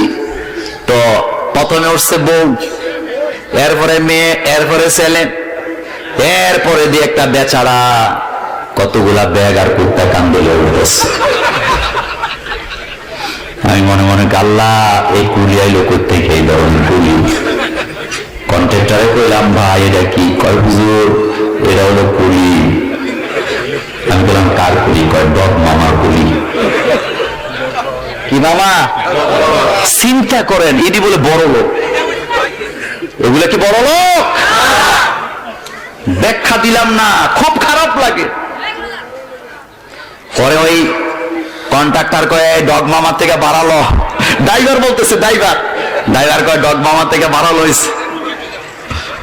আমার এরা কথাটা কেন বললাম? কারণ যারা ইসলাম মানে না তারা দুনিয়াতে বেইজ্জতি হয়, আখিরাতেও লাঞ্ছিত হয়। আর যারা কোরআন মানে হক পথে চলে, আকাশচুম্বী জনপ্রিয়তা আছে। না না, সব কথা বলা লাগে না, বুঝে নিবেন। আমার বলছিলাম, নবীজি বললেন 5 নাম্বার, পুরুষগুলা তার বিবির গোলামি করবে কিন্তু মা তাকে ভিন্ন করে দিবে। 6 নম্বরে নবীজি বললেন, বন্ধু বান্ধব নিয়া পোলারা আড্ডা দিবে, মেয়েরা আড্ডা দিবে কিন্তু মা বাপকে নিয়া বৃদ্ধাশ্রমে রেখে আসবে। এটা এখনো ঘটে নাই, এখনো ঘটে না। ও যুবক, আল্লাহ বলছেন, ওয়াদা রব্বুক আল্লা তা'বুদু ইল্লা ইয়াহু ওয়া বিল ওয়ালিদাইনি ইহসানা। এজন্য তুমি দেখবা কোন হুজুর, কোন মুয়াজ্জিন, কোন নামাজি ছেলেরা, গরিব লোকেরা মা বাপকে বৃদ্ধাশ্রমে দেয় না, বরং যারা পৃথিবীর শ্রেষ্ঠ শিক্ষিত, যারা নিজেদেরকে মনে করে বিদেশে ডাক্তারি করে, বিদেশে ইঞ্জিনিয়ার করে, এই ধরনের বেয়াদবগুলা মা বাপকে বৃদ্ধাশ্রমে দেয়, ঠিক কিনা? আপনি কালকে যান বৃদ্ধাশ্রম গুলাতে, আর বৃদ্ধাশ্রমে গরিব নাই, আমি নিজে গিয়েছি একাধিকবার। একজনকে জিজ্ঞেস করলাম, আপনি এখানে কেন এত সুন্দর চেহারা? কয় বাবা আর বইলেন না, আমি ছিলাম একজন সচিব। কি ছিল? এক ছেলে, ছেলে কই মেয়ে কই? কয় ছেলেটা কানাডা, মেয়েটা মালয়েশিয়া ডাক্তারি করে। আমি আপনাদের কাছে জানতে চাই, এই লোকটা যদি ছেলেরে মেয়ের এইভাবে ডাক্তার বানায় যদি বিদেশ না দিত, বরং মসজিদের মুয়াজ্জিন বানাইলেও তার চেয়ে বেশি আরামে, কোটি কোটি গুণ আরামে থাকতো কি থাকতো না? আমি কয়েকদিন আগের কথা বলছি, একজন মুয়াজ্জিনের সাথে দেখা। আমার ভাইয়ের, আমি আলেম ওলামাদেরকে নিয়ে কাজ করি, সবচেয়ে বেশি আমার ভাই জানে। আমি দেখলাম একজন মসজিদের মুয়াজ্জিন 4টা কমলা কিনছে। কয়টা? আমি সেখান দিয়ে ছিলাম, জিজ্ঞাস করলাম 4টা কমলা কিনছেন? বাজেটে নাই। কলিজাটা একটা কাপ দিছে রে ভাই। আমি বললাম কেন? ছেলে মেয়ে 3জন, বিবি একজন, মা একজন, বাপ একজন। আমি বললাম 4টা কমলা দিয়ে কি হবে নাকি? হাসি দিয়া, একটা মাকে দেবো আর একটা বাবাকে দেবো, আর বাকিগুলো আমি আমার বিবির ছেলে মেয়ের নিয়ে ভাগ করে খাবো। কথাটা শোনার পরে কলিজাটা কাপ দিল রে যুবক। ধরধর করে আমার চোখ থেকে পানি আসলো। পকেট থেকে নিজে টাকা বের করলাম, 1 ডজন কমলা কিনে হাতে দিলাম, কপালে চুমু দিয়ে বিদায় দিলাম। ও দুনিয়ার যুবক, জেনে রাখো, বড়লোকই হওয়া ভালো না। এমন বড়লোক আমরা চাই না, নবীজি এটা চায় নাই। বরং যেই বড়লোক মা বাবার খেদমত করে জান্নাতে যেতে পারে না, এটা কপাল পোড়া, কপাল পোড়া, কপাল পোড়া, কোনো সন্দেহ না।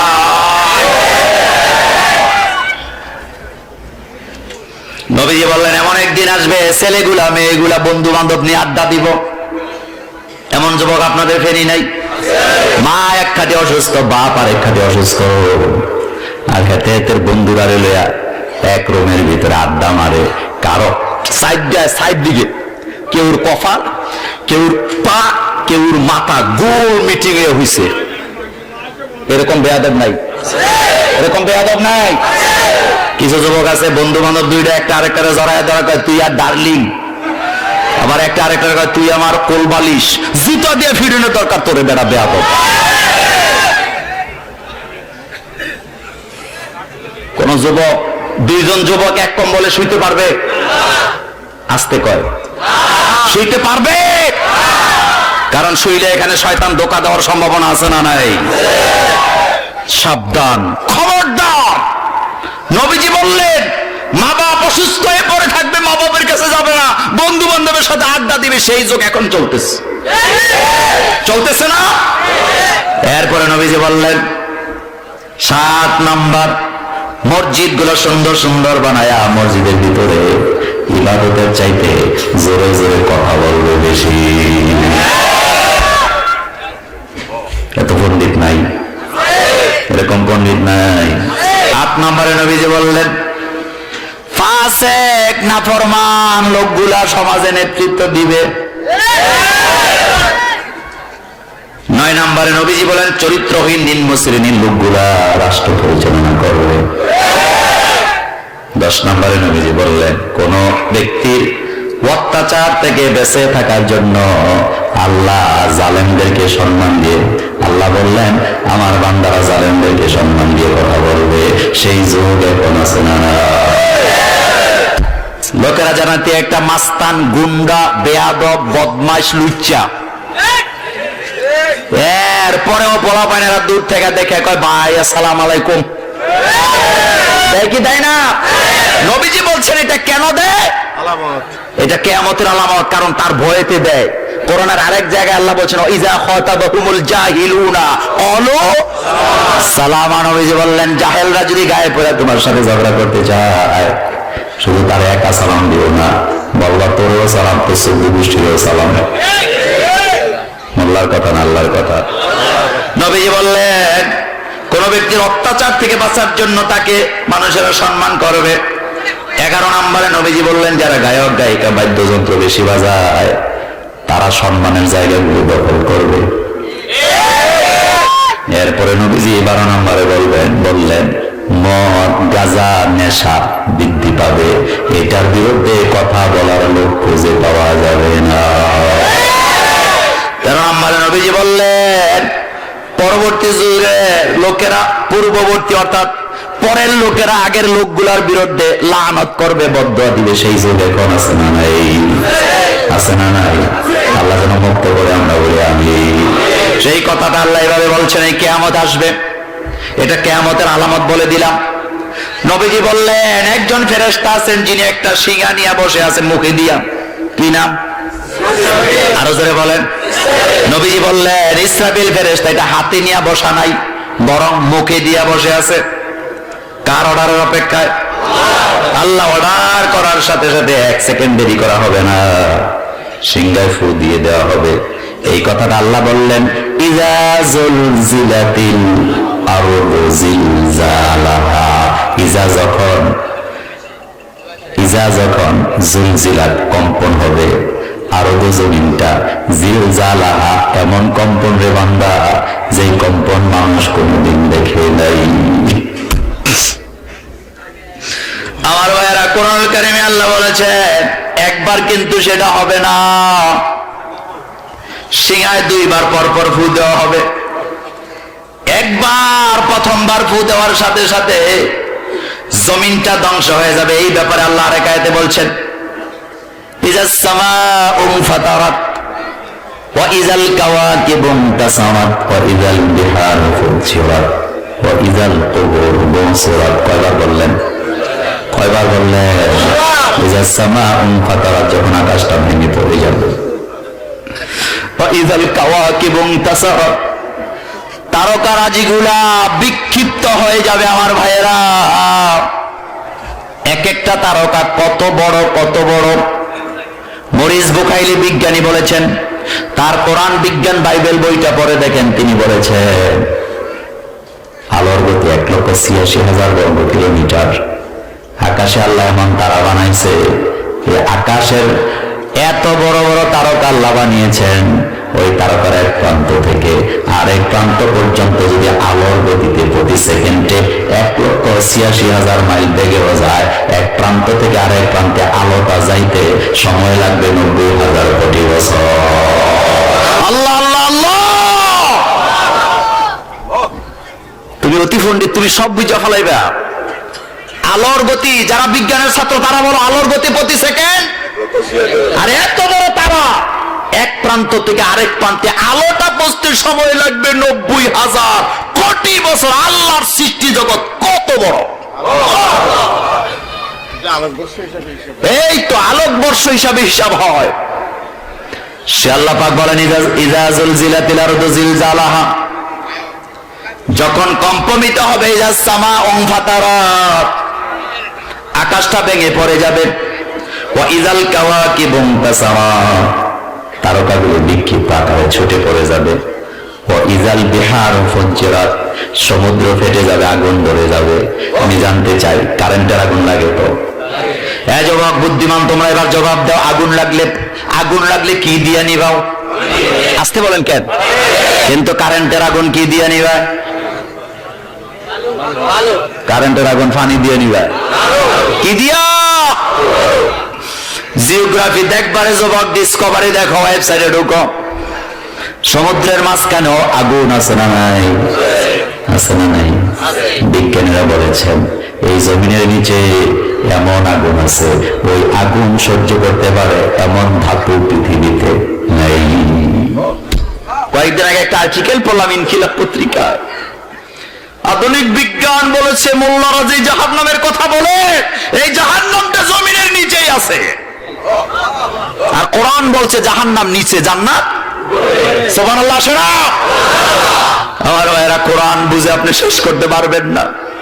এই জন্য কলিজার ভাইয়েরা অনুরোধ করে যায়, সকালে কোরআন পড়ো, বিকালে পড়ো। শুধু পড়লে হবে না, কোরআন নিয়ে চিন্তা করো। আল্লাহ বলেন ওয়া ইযাল বিহারু ফুজ্জিরাত, সমুদ্রকে ফাটায় দেওয়া হবে, সমুদ্রের ভিতরে আগুন ধরে যাবে। এমন আগুন ধরবে রে বান্দা, সে আগুন নিভাতে পারে এমন কারো ক্ষমতা নাই। এই কথাটা আল্লাহ এইভাবে বললেন, ইযা যুলজিলাতিল আরদু জিলজালাহা ওয়া আখরাজাতিল, এবার খেয়াল করো দ্বিতীয় আয়াতে আল্লাহ বলেন ওয়া আখরাজাতিল আরদু আসফালাহা, জমিনের পেটের ভিতরে যা লুকায়িত আছে, যত বোঝা, জমিন সব বমি করে বের করে দিবে। কত রাজা বাদশাহের ভিতরে লুকাইছে, মাইন্ড করে না, জবাব দেন। ফেরাউন নাই লুকাইছে কোথায়? কথা বলে না। কোন মাটি? এই মাটিতে। নমরুদ লুকাইছে কোথায়? কথা বলেন, আসতে বলেন কেন? আপনাদের কষ্ট হইতেছে? তাহলে এটা জোরে বলেন, নমরুদ কোথায়? ফেরাউন কোথায়? আল্লাহ বলছেন আখরাজাত, আখরাজ। আমাদের বাংলাদেশের ছেলেরা সৌদি আরব যায়, মিডল ইস্টে যায়, কোন কাজে ধরা খেয়ে চলে আইছে, কয় বার আয়া পড়ছে কেন? খুরুজ লাগাই দিছে। কি বলে? কি লাগাই দিছে? মানে পাসপোর্টের ভিতরে খুরুজ লেখা দিছে, জীবনে আর যাইতে পারবে না। আল্লাহ বলেন আখরাজাতিল আরদু আসফালাহা, জমিনের ভিতরে যা লুকানো ছিল সব জমিন ভূমি করবে।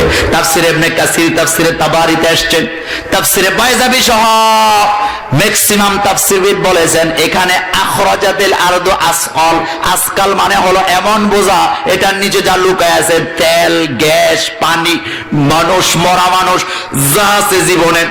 হযরত আদম থেকে নিয়ে কিয়ামত পর্যন্ত যত মানুষকে দাফন করা হবে, এই কিয়ামত যেদিন শুরু হবে, জমিন একসাথে সবগুলাকে ভূমি করে বের করে দেবে।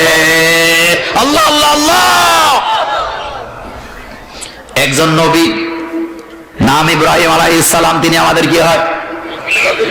তিনি একদিন আল্লাহকে বলতেছেন ইয ক্বালা ইব্রাহিম রাব্বি আরিনি কাইফা তুহিল মাউত। কি সুন্দর আমাদের নবীদের কথা, সুবহানাল্লাহ। আসে না? কত ভদ্র, কত শরীফ। তিনি বলতেছেন রব্বি, আমার রব, আরিনি, আমারে দেখান, কাইফা তুহিল মাউত, আপনি মৃতগুলাকে কিভাবে জীবিত করবেন। মিনহা খালাকনাকুম, পড়েন, ওয়া ফিহা নুঈদুকুম ওয়া মিনহা নুখরিজুকুম তারাতান উখরা। ইব্রাহিম আলাইহিস সালামকে আল্লাহ কাইফা তুহিল মাউত, আপনি মৃত্যুকে কিভাবে জীবিত করবেন। আল্লাহ পাক বলতেছেন ক্বালা আওয়ালাম তুমিন, এখানে কলার ফাইল আল্লাহ, কলার ফাইল এখানে কে? আল্লাহ বলতেছেন আওয়ালাম তুমিন, ও ইব্রাহিম তুমি কি বিশ্বাস করো না? সাথে সাথে জবাব দিলেন কলা বালা, এখানে কলার ফাইল ইব্রাহিম আলাইহিস সালাম। তাহলে কথা বলতেছে কয়জন? কথা বলেন, কে কে? আল্লাহ আর ইব্রাহিম আলাইহিস সালাম। আল্লাহ বলতে সাওয়ালাম তুমিন, বিশ্বাস করো না? তিনি কয় কলু বালা। আমার ভাইরা শব্দের দিকে তাকান। বালা মানেও হা, নাম মানেও, আরবিতে দুটি শব্দ বালা আর নাম, বালাও আ, নামও, কিন্তু পার্থক্য আছে আমার ভাইয়েরা। নাম মানে হলো সাধারণ কথা, হ্যাঁ সূচক জবাব, কিন্তু বালার মানে হলো ওয়াই নট, কেন নয়? আমি অবশ্যই বিশ্বাস করি, কেন নয়? সুবহানাল্লাহ বলো। এবার আল্লাহ বলেন যাও। তিনি কথা শেষ করেন নাই, তিনি বললেন আল্লাহ বিশ্বাস করি, ওয়ালাকিন লিয়াতমাইন্না কালবি, আমার তো সহ্য হয় না, তাড়াহুড়ো করতিস, আপনি কিভাবে জীবিত করবেন দেখালে আমার কলিজাটা ঠান্ডা হয়ে যাবে। আমার ভাইরা মাঝখানে আরেকটা কথা বলে দেই, মুমিন সফল, কাদ আফলাহাল মুমিনুন, কাদ আফলাহাল মুমিনুন, কাদ আফলাহাল মুমিনুন। মুমিনের জন্য সবচেয়ে বড় সফলতা মন্ত্রী হওয়া নয়, প্রেসিডেন্ট হওয়া নয়, নেতা হওয়া নয়, ক্ষমতা পাওয়া নয়, বরং মুমিনের জন্য সবচেয়ে বড় সফলতা হলো আল্লাহর জান্নাতে প্রবেশ করা। আমি একটা ব্যাখ্যা দিই আমার ভাইয়ারা, মানুষ পেরেশানি মুক্ত হবে না ততক্ষণ, জান্নাতে যাবে না যতক্ষণ। আমাদের দেশে অনেক মানুষ কয় দোয়া করেন বিপদ আছে, এই বিপদ গেলে আর বিপদ নাই, কিন্তু কয়েকদিন পরে ওইটা যায় আরো বড় বিপদ আসে না? একটা মেয়ে হয়েছে কারো, আমি এইভাবে উপমা দিই, একটা মেয়ে হয়েছে আদরের মেয়ে, এটা পানিতে চলে যায়, সামনে পুকুর, এই জন্য ঘরের দরজার মধ্যে বেড়া দিছে। আপনারা কি ফেনীর ভাষায় দেয় না? লোকেরা ঘরের দরজা বেড়া দিচ্ছেন কোন আদরের মেয়েটা পানিতে চলে যায় নাকি? তবে সমস্যা নাই, কয়দিন পরে বড় হয়ে গেলে আর সমস্যা নাই, খুললে বলবো। কিন্তু যারা বাপ আছেন তাদের কাছে জানতে চাই, ঘরের ভিতর থেকে বাচ্চাটা পানিতে চলে যায় সেজন্য ঘরে বেড়া দিলেন, কিন্তু এই মেয়েটা যখন একটু বড় হইয়া স্কুলে যায়, কলেজে যায়, আগের চাইতে পেরেশানি আপনার বাড়ছে না কমছে? আগে পেরেশানি ছিল চোখের সামনে, এখন চলে গেছে স্কুল কলেজে। মেয়েটা সকালে বের হয়ে যায়, বিকালে যতক্ষণ না আসে মা বাপের কলিজায় শান্তি। বাপটা ফোন দেয়, আমার মেয়েটা আইসেনি, দেন দেন কিনা? তাহলে পেরেশানি বাড়ে না কমে? এবার মেয়েটা ইন্টারভিউস বড় হয়ে গেছে, ইমাম সাহেবের কাছে যায়, ইমাম সাহেব হুজুর মেয়েটা বড়টা হয়ে গেছে, দোয়া করে আর পেরেশানি নাই, কোন একটা ভালো ছেলে যদি বিয়ে দিতে পারি, পেরেশানি শেষ, মরে গেল আফসোস নাই। কিন্তু আমার বাবারা জবাব দিবেন ঠান্ডা মাথায়, মেয়েটা বিয়ের আগে যদ্দূর পেরেশানি করছেন, বিয়ে দেওয়ার পরে ওই মেয়ের জন্য পেরেশানি মা বাপের বাড়ে না কমে। কত জব আসতে দিলেন? বাড়ে না কমে। এখন পেরেশানি বেআইন, এরপরে বেআইনের, এরপরে কি জামাইর, পুত্র বলে আছে, পুত্র সামনে যাওয়া যাবে তো। যাক, ওই দিকে আজকে ওয়াজ নয়, কথা আমি লম্বা করব না, আমি বুঝাইতে চাইলাম সফল হবেন তখন জান্নাতে যাবে, এর আগে মুমিনের কোন সফলতা। আমার ভাইয়েরা, ইব্রাহিম আলাইহিস সালামকে আল্লাহ আমি বিশ্বাস করি, কিন্তু আপনি দেখাইলে আমার কলিজা শান্তি হয়। আল্লাহ বলেন কলা ফাখুজ আরবাআতাম মিনাত তায়র, এখানে কলার ফাইল কে? আল্লাহ বলতেছেন চারটা পাখি ধরে আনো, চারটা পাখি ধরার পরে তোমার কাছে রাখো, জবে করো, কুটো, কাটো, মিশায়া দাও। ইব্রাহিম আলাইহিস সালাম কো 4 রঙের 4 জাতের 4টা পাখি আমি ধরে আনলাম, নিজের হাতে জবে করলাম, ভর্তা বানাইলাম, এমন ভাবে ভর্তা বানাইছি কোনটার পাখা কোন জায়গায় গেছে, কোনটার হাড্ডি কোন জায়গায় গেছে আমি নিজেও জানি না। আল্লাহ বললেন মিশাও, সুম্মা জাআল আলা কুল্লি জাবাল, পাহাড়ের চূড়ায় যাও, 4টা পাহাড়ের চূড়ায় হেঁটে হেঁটে ছিটিয়ে দাও। কল্পনা করেন, ছিটায় দাও, ছিটায় দিছে আমার ভাইয়েরা। আল্লাহ বলেন এবার ডাকো।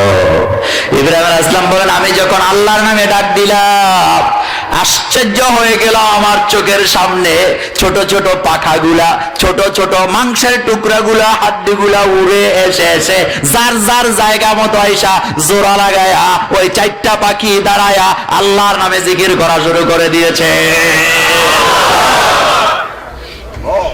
ক্ষমতা কার? সেই কথাটা আল্লাহ বলছেন, ওয়া আখরাজাতিল আরদু আসকালাহা। ব্যাখ্যা লম্বা করব না, আল্লাহ বলেন সব ভূমি করে ফেলায়া দিবে। অকালাল ইনসানু মা লাহা। মানুষগুলা চিৎকার দিয়ে বলবে হলোটা কি, হলো কি, কি হলো, কি হলো, পরিস্থিতিটা কি হবে আমার আল্লাহ ব্যাখ্যা দিচ্ছেন আমার ভাইয়েরা। আল্লাহ পাক বলেন সেদিন তোমরা দেখতে পাবে ওয়াতারান নাসা সুকারা ওয়া মা হুম বিসুকারা। মানুষগুলা পাগলের মতো ছুটাছুটি করবে এদিক সেদিক, তারাদেরকে দেখলে মনে হবে যেন পাগলখানা থেকে ছুটে আসে, কিন্তু ওয়া মা হুম বিসুকারা, আসলে তারা পাগল না, শুধুমাত্র ওয়ালাকিন্না আযাবাল্লাহি শাদীদ, আল্লাহর ভয়েতে তারা পাগলামি করতেছে। যেরকম সুবহানাল্লাহ। কার ভয়ে পাগলামি করতেছে? আসলে কি না, আসলে কি না? সেদিন আল্লাহ ডাক দিবেন লিমানিল মুলকু লিয়াউম। জমিনকে আল্লাহ ডেকে বলবে আইনা আশজারুকা, ও জমিন তোমার বড় বড় গাছগুলা কোথায়? আইনা জিবালুকা, তোর পাহাড়গুলি কোথায়? কোথায় তোর সমুদ্রগুলা? কোথায় তোর রাজা বাদশারা? ওই ক্ষমতাধর ব্যক্তিগুলি কোথায় যারা আমার জনগণের উপরে ক্ষমতা পায় যুগের পর যুগ অত্যাচার করছে? লিমানিল মুলকু লিয়াউম। তারা কোথায়, তারা কোথায়, তারা কোথায়? আল্লাহ নবী বলেন, আয়েশা, বুখারীর বর্ণনা, কিয়ামতের এত ভয়াবহ অবস্থা যেদিন জমিন মানুষগুলোকে বের করে দিবে, প্রত্যেকটা মানুষ কিয়ামতের ময়দানে উঠবে। তবে আয়েশা রে, এই লোকগুলার কোমরে একটা সুতাও থাকবে না, খতনা বিহীন কাপড় বিহীন লোকগুলা কিয়ামতে উঠবে। আয়েশা বলেন, আমি জিজ্ঞেস করলাম, ইয়া রাসূলুল্লাহ সাল্লাল্লাহু আলাইহি সাল্লাম, লজ্জা কি লাগবে না? আল্লাহ নবী জবাব দিলেন, আয়েশা রে, সেদিন মানুষগুলা নিজেরে নিয়ে ব্যস্ত থাকবে, আরেকজনের দিকে তাকাবার সুযোগ পাবে না। আল্লাহ আল্লাহ আল্লাহ। নবীজি বলতেছেন, মানজাল্লাযী ইয়াশফাউ ইনদাহু। আরেক জায়গায় আল্লাহ পাক বললেন, আল্লাহ পাক বলেন, ও গোলাম, এমন ভয়াবহ কিয়ামত, সেদিন কেউ কারো দিকে তাকাবে না রে গোলাম, সেদিন কাউ কারো দিকে তাকাবে না। যেদিন সিংহায় ফু দেয়া দেওয়া হবে, ইন্না ইয়াউমাল ফাসলি কানা মিকাতা ইয়াউমা ইউনফাকু বিস-সূরি ফাতাতুনা আফওয়াজা। আল্লাহ বলেন যেদিন সিংহায় ফু দেওয়া হবে তোমরা দলে দলে বেরিয়ে আসবে। দলে দলে তার মানে হলো কাছ থেকে সকালবেলা পাখিরা যেমন জাগ ছেড়ে দলে দলে ময়দানে বেরিয়ে যায়, মাটি থেকে একই কবর থেকে হাজার হাজার মানুষ বের হওয়ার সম্ভাবনা আছে না? এটা বুঝতে হলে আপনি আজিমপুর গোরস্থানে যেতে হবে। এক কবরের উপরে হাজার কবর আছে না নাই? এক কবরের উপরে কবর দেওয়ার মধ্যে কোনো দোষ নাই, কিন্তু আমাদের দেশে অনেক লোক আছে কবরস্থান ডাইরেক্ট এমন ভাবে লেখা নেম প্লেট দিয়ে রাখে। ওই ওয়াজ আজকে করবো না, একটু মক্কা মদিনায় ঘুরে আসো। নবীজি উহুদের ময়দানে, উহুদের ময়দানে আল্লাহর কোরআনের আন্দোলনের জন্য জিহাদ হলো। 70 জন সাহাবা হযরত হামজা সহ উহুদের পাহাড় থেকে মক্কায় নিয়ে তাদেরকে দাফন করেন নাই, মদিনায় নিয়ে করেন নাই। পুরা 70 জন সাহাবাকে নবীজি উহুদের ময়দানে দাফন করলেন। আমি প্রথম সেখানে গিয়েছি 2005 সালে, তখন আমি আরো বুড়া ছিলাম। হ্যাঁ, কি মনে হয় কত সাল? এখন কত চলে? আমার বয়স 100 নাকি? কথাটা কেন বললাম? আবেগে বললাম। তখন তো একেবারে যৌবন, ছাত্র জীবন। নিয়ত করছিলাম তাহাজ্জুদের নামাজ পড়ে আল্লাহকে বলতাম, আল্লাহ ছাত্র জীবনে যেন হজটা করতে পারি। কবুল করছে কে? ছাত্র আমি 2005 ভাইয়েরা উহুদের ময়দানে গেলাম, ভাবছিলাম কত কি যেন যায়, একটা ওয়াল করা কবরস্থান গ্রিল দিয়ে আছে, লোকেরা যাতে ঢুকতে না পারে। একজন পুলিশকে জিজ্ঞাসা করলাম এখানে কারা আছে, হযরত হামজা রাদিয়াল্লাহু আনহুর কবরটা কোনটা? পুলিশ আমারে হাসি দেয়া কবর তলা বললেন, হামজার কবর খুঁজে লাভ নাই, এখানে হামজার মতো 70 জন শুয়ে আছে, সালাম দিয়ে চলে যাও। আর আমাদের দেশে মনা পাগলা গাঁজা খায়া মারা যায়, তার মাজার বানায়া বছরের পর পূজা করে, এমন বেয়াদব আছে না? তারাও বলে মানুষে বাঁচায় দিব। আল্লাহ বলেন বান্দারে তুই সেদিন দেখতে পাবি ইয়াউমা ইউনফাখু ফিস-সূরি ফাতাতুনা আফওয়াজা, একটা কবর থেকে দলে দলে লোক বেরিয়ে আসবে, সারা পৃথিবী থেকে মানুষ বেরিয়ে আসবে। আল্লাহ বলেন ক্বালাল ইনসানু মা লাহা, মানুষগুলি সেদিন বলবে হবে হলোটা কি, হলোটা কি হলো, কি হয়ে গেল আজকে, কি থেকে কি হয়ে গেল, এই আওয়াজগুলা কিসের, এই আওয়াজগুলা কিসের আওয়াজ হইতেছে আমার ভাইয়েরা? এত আওয়াজ কেন? তারা সেদিন ছুটাছুটি করবে। আল্লাহ বলেন সেদিন মানুষ থেকে পালায়া যাবে রে বান্দা। আল্লাহ বলেন কেউ কারো কোনো উপকার করার জন্য ছুটে আসবে না। ওয়াসাহিবাতিহি ওয়া বানিহি লিকুল্লি ইমরিইম মিনহুম ইয়াউমা ইযিন শার, আল্লাহ বলেন সেদিন মানুষেরা নিজেরে নিয়ে নিজে ব্যস্ত থাকবে, কেউ কারো দিকে তাকাবার সুযোগ পাবে না।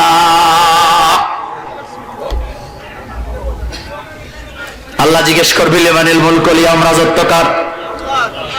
আপনাদের কাছে জানতে চাই রাজত্ব কার? জবাব আল্লাহ দিবেন লিল্লাহিল ওয়াহিদিল কাহ্হার। বলেন লিল্লাহিল ওয়াহিদিল কাহ্হার। মা বাবা ছেলে মেয়ে সব ভাইগা যাবে। আল্লাহ নবী বলেন কিয়ামতের ময়দানে মাত্র একটা নেকের জন্য জান্নাতে যেতে পারবে না। বলা হবে কিয়ামতের মাঠ বিশাল, যা বাপের কাছে যা, আমার কাছে যা, বন্ধু বান্ধবের কাছে যা। বিশ্বাস করেন আল্লাহর নবী বলেন একটা নেক কেউ দিবে না, একটা নেক কেউ দিতে রাজি হবে না। কলিজা দিয়া ভালোবাসা দিয়ে বলে যে যুবক, এমন লোকের পিছনে দৌড়াইস না যেই লোক নিজেই নামাজ পড়ে না, এমন নেতার পিছনে যাইস না যেই নেতা তোরে গাজার টাকা কিনে দেয়, বরং এমন নেতার পেছনে যা যেই নেতা প্রতিদিন জানতে চায় ফজর থেকে আসা পর্যন্ত নামাজটা জামাতে পড়ছো কিনা। রাজি আছি না নাই? তুই হাত উঁচু করে আমার আল্লাহকে দেখাও।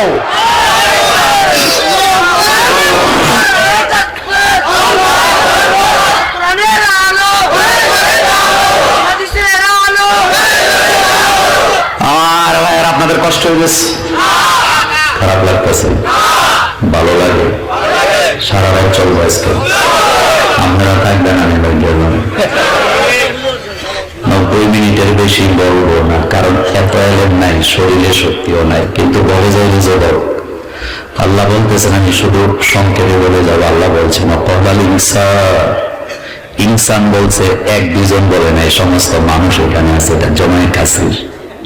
আল্লাহ বলেন ক্বালাল ইনসান, মানুষগুলা বলবে মা লাহা, কি হইল, কি হইল।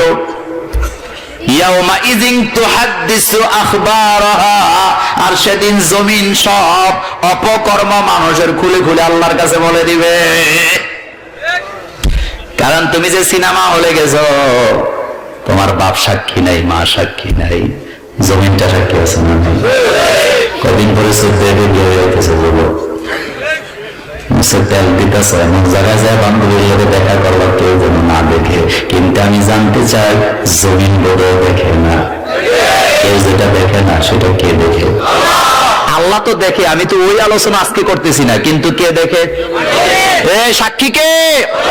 তার কথা, মোল্লার কথা না আল্লাহর কথা? আল্লাহ বলতেছেন জমিন সব বলে দিবে ইয়াউমা ইযিন তুহাদ্দিসু আখবারাহা। কোথায় বেয়ে টেলিফোন করছো তো মুখে ধরে লয়ে আয়, কোন জায়গায় বসে টেলিফোন মোবাইল করেছো মুখে ধরে আয়। সরকারি নেটওয়ার্ক ব্যবহার করো নি, প্রাইভেট কোম্পানির নেটওয়ার্ক ব্যবহার করো নাই, সন্ত্রাসী করার জন্য নিজেরা নেটওয়ার্ক বানায় নিছ। ওই নেটওয়ার্কের খবর সরকার না জানুক, গোয়েন্দা বিভাগের লোকেরা না জানুক, যে জমিনে বসে বসে করো সেই জমিনে একদিন সব আল্লাহর কাছে বলে দিবে। আমার কথা আমার কথা কোন সূরা? কোন সূরা? আল্লাহ পাকের কালামের কথা। বিআন্না রাব্বাকা আওহালাহা ইয়াওমাইযিন ইয়াসদুরুন নাসু আশতাত। বিআন্না রাব্বাকা আওহালা, আল্লাহর কাছে সব বলে দিবে। মসজিদের ইমাম সাহেব, মসজিদের ইমাম সাহেব বড় ভালো মানুষ, সবাই ভক্ত, গোপনে মসজিদের 1 লাখ টাকা ওনার কাছে দিছে। এদিক সেদিক টাকায় বেটেও নেই, যিনি দিছে আবেগী মানুষ কোসে হুজুর নামটা প্রকাশ করেন না। এবার হুজুর এই টাকা দিয়ে আবার একটা বিল্ডিং করে রাখা হয়েছে, জমিন বোধহয় জানি না। এরকম ইমাম আমাদের দেশে নাই। মাইন্ড করেন না, কিছু কিছু মাদ্রাসার প্রিন্সিপাল আর মোহতামিম আছে, মাদ্রাসার ক্যাশ ওনার পকেট একটাই, মাদ্রাসার টাকা যেটা ওনার টাকাও হয়ে যায়। অনেক নেতারা এখন মনে মনে করবো ভালোই হয়েছে হুজুর গো ধরছে, কিন্তু এরকমের নেতা তো আমাদের দেশে নাই, যারা সরকারি মাল নিজের মাল মনে করে পকেটে ঢুকায় লাই। সব প্রকাশ করবে কে? আবার কয় আল্লাহ তো করবেন, এটা ভিন্ন আয়াত। আমি কোনটা বলতেছি এখন? মাটি মাটি মাটি। বান্ধবীরে লইয়া 2 গাছের সিফায় যায় ঢুকছ। আমি যে মসজিদে জুমা পড়াই 23 বছর, আলহামদুলিল্লাহ, একেবারে প্রশাসনের নাকের ডোগা। ওখানে একটা সিরিয়াখানা আছে, 23 বছরে গেছি জীবনে মাত্র একবার, তাও টিকিট মিকেট নেই। আমি তো ইমাম ওখানকার কাছে, একবার গেছি মাত্র, তাও গেছি। ওখানে একটা ভাল্লুক আছে, একটা বড় অজগর সাপ আছে, কটা বানর আছে, একটা ময়ূর আছে। মূলত আমি তখন ছাত্র, এটা দেখার জন্য গেছি। আমার সাথে একজন প্রাক্তন পুলিশ অফিসার ছিলেন, উনি আড়াই ছিলেন, আড়াই বুঝেন তো পুলিশে, আড়াই ছিলেন, উনি আমার সাথে গেছে। এবার যাওয়ার পরে চিড়িয়াখানায় গেছি বাঘ ভাল্লুক দেখার জন্য, যায় দিয়ে 2টা গাছ খালি জিকির করতেছে। কি করতেছে? কথাটা বুঝাবার জন্য বলি। আমি আড়াই সাথে ডাক দিয়ে বললাম, দাদা ভাইয়ের মরে কি গাছ দিয়ে মরে, গাড়ির কাছেও কি জীবন আছে নাকি? আড়াই সাহেব আসি দিয়ে কয়, মোল্লা ভাই নিচের দিকে তাকান। নিচের দিকে তাকায় দিয়ে 2টা বসে আস। কথাটা বুঝাবার জন্য বললাম, যুবক, সব কিন্তু তোমার জমিনই তোমার বিরুদ্ধে বলে দিবে। যেটা জমিন বলবে না সেটা তোমার হাত বলে দিবে, যেটা হাত বলবে না সেটা তোমার পা বলে দিবে, যেটা তোমার পা বলতে পারবে না সেটা তোমার শরীরের চামড়ায় বলে দিবে। এক বিন্দু সবকিছু প্রকাশ হবে, গোপন রাখা যাবে না। আমার হাতে একটা মোবাইল আছে যুবক, আমি আলোচনাটা শেষ করব। এই যে আমার মোবাইল নেও, এটা অ্যান্ড্রয়েড সেট। মোবাইলের ভিতরে বিশাল মেমোরি আছে রে যুবক, নে আমার এটা নিয়ে দেখ। আমার মোবাইলের ভিতরে কোনো বান্ধবীর ছবি তো দূরের কথা, আমার নিজের বউর ছবিও পাবা না। আমি এটাকে প্যাটার্ন লক দিয়ে রাখি, যদি নিতে চাও নিয়ে যাও, আমার কোনো অসুবিধা নাই। কারণ এটার ভিতরে এমন কোন জিনিস আমি রাখি নাই যেটা তুমি দেখতে পারবা না, বরং হাজার হাজার নোট আমার এখানে আছে। আমি যে আলোচনা করি এই নোটগুলো ছাড়া কিচ্ছু পাইবা না। আমার বউর ছবিও না। এখন বলবা হুজুর বউর ছবিতে সমস্যা কি? সমস্যা আছে, কারণ এই মোবাইলটা যদি হারায় যায়, আমার আদরের বিবি যাকে নিয়ে আমি জান্নাতে যেতে চাই, তার ছবিটা মানুষের সামনে প্রকাশ হওয়ার সম্ভাবনা আছে না? না, কথা জবাব আসতে দিছে, আছে না নাই? ও যুবক, ও যুবক, নবীজি 1500 বছর আগে বলে গেছে কলব পরিষ্কার করো। আর আমরা বলি কলব বলতে নবীজি শুধু কলব বুঝায় নাই, আজকের এই মোবাইলটার ভিতরে একটা কলব আছে। কথা বলে না? আছে না নাই? এই যন্ত্র কথা বলতেছে, এটা কিয়ামতের আলামত। কিন্তু যন্ত্রের ভিতরে একটা কলব আছে না নাই? ওই কলবের ভিতরে যারা ল্যাংটা ছবি রাখছো, বিশ্রী জিনিস রাখছো, বিশ্রী গাছ বা গান বাদ্য রাখছো, যুবক, আদর করে সুমা দিয়া বলে যায় ডিলিট করে দাও। বরং তোমার মোবাইলের প্রত্যেকটা জিনিসের হিসাব আল্লাহর কাছে দেওয়া লাগবে কি লাগবে না? কেন রেখে দিয়েছো? সব তোমার জমিন প্রকাশ করে দিবে। ঢাকা ভার্সিটির ছেলে আমার মুসল্লি, হঠাৎ মোবাইলটা হাতে নিলাম, নেওয়ার পরে চাইতে চাইলাম মোবাইলে কি আছে, কয় মোল্লা ভাই ধরেন না। আমি বড় টেরা মানুষ, মোবাইলটা খুইলা এমন জিনিস দেখলাম, মনটাই চাইছিল জমিনটা ফাঁকা হয়ে যাক, ঢুকে যাই। বললাম যে তুই কি মরবি না? কবজের লজ্জা দিন। আমি যুবক একটা কথা শোন। কি কথা? আমি বললাম ভাই তুমি যখন ঢাকা ভার্সিটি থেকে কুমিল্লা আসবা, বাসে উঠলা, আল্লাহ না করুক রাস্তার মধ্যে যদি বাসটা অ্যাক্সিডেন্ট হয়ে রাস্তায় পড়ে যায়, তুমি যদি আহত হয়ে যাও, তোমার বাড়িতে খবর দেওয়ার জন্য তুই মোবাইলটা খুঁজবে, নাম্বার খুঁজবে, খুঁজবে না? কথা বলেন না কেন?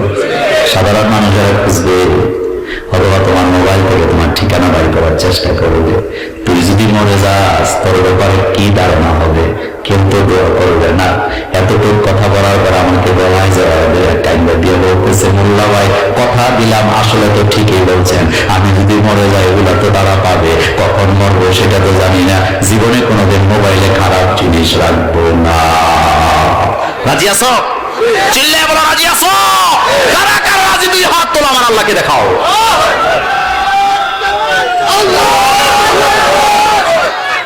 আমার ভাইয়েরা, কথাগুলি কার? কথাগুলি কার? আকাম কুকাম যা হয় সব জমিন বলে দিবে সেদিন, একটাও গোপন থাকবে না। কার বিরুদ্ধে কি করেছো, কত তো নামাজ কাজা করেছো, কত সম্পদ মানুষের লুট করেছো, একটা জিনিসও বাকি নাই, সবগুলো আসবে। শেষ দিকে যাচ্ছি আমার ভাইয়েরা, সেদিন একটা আমল নামা দেওয়া হবে। কি দেওয়া হবে? আরো জোরে বলতে হবে।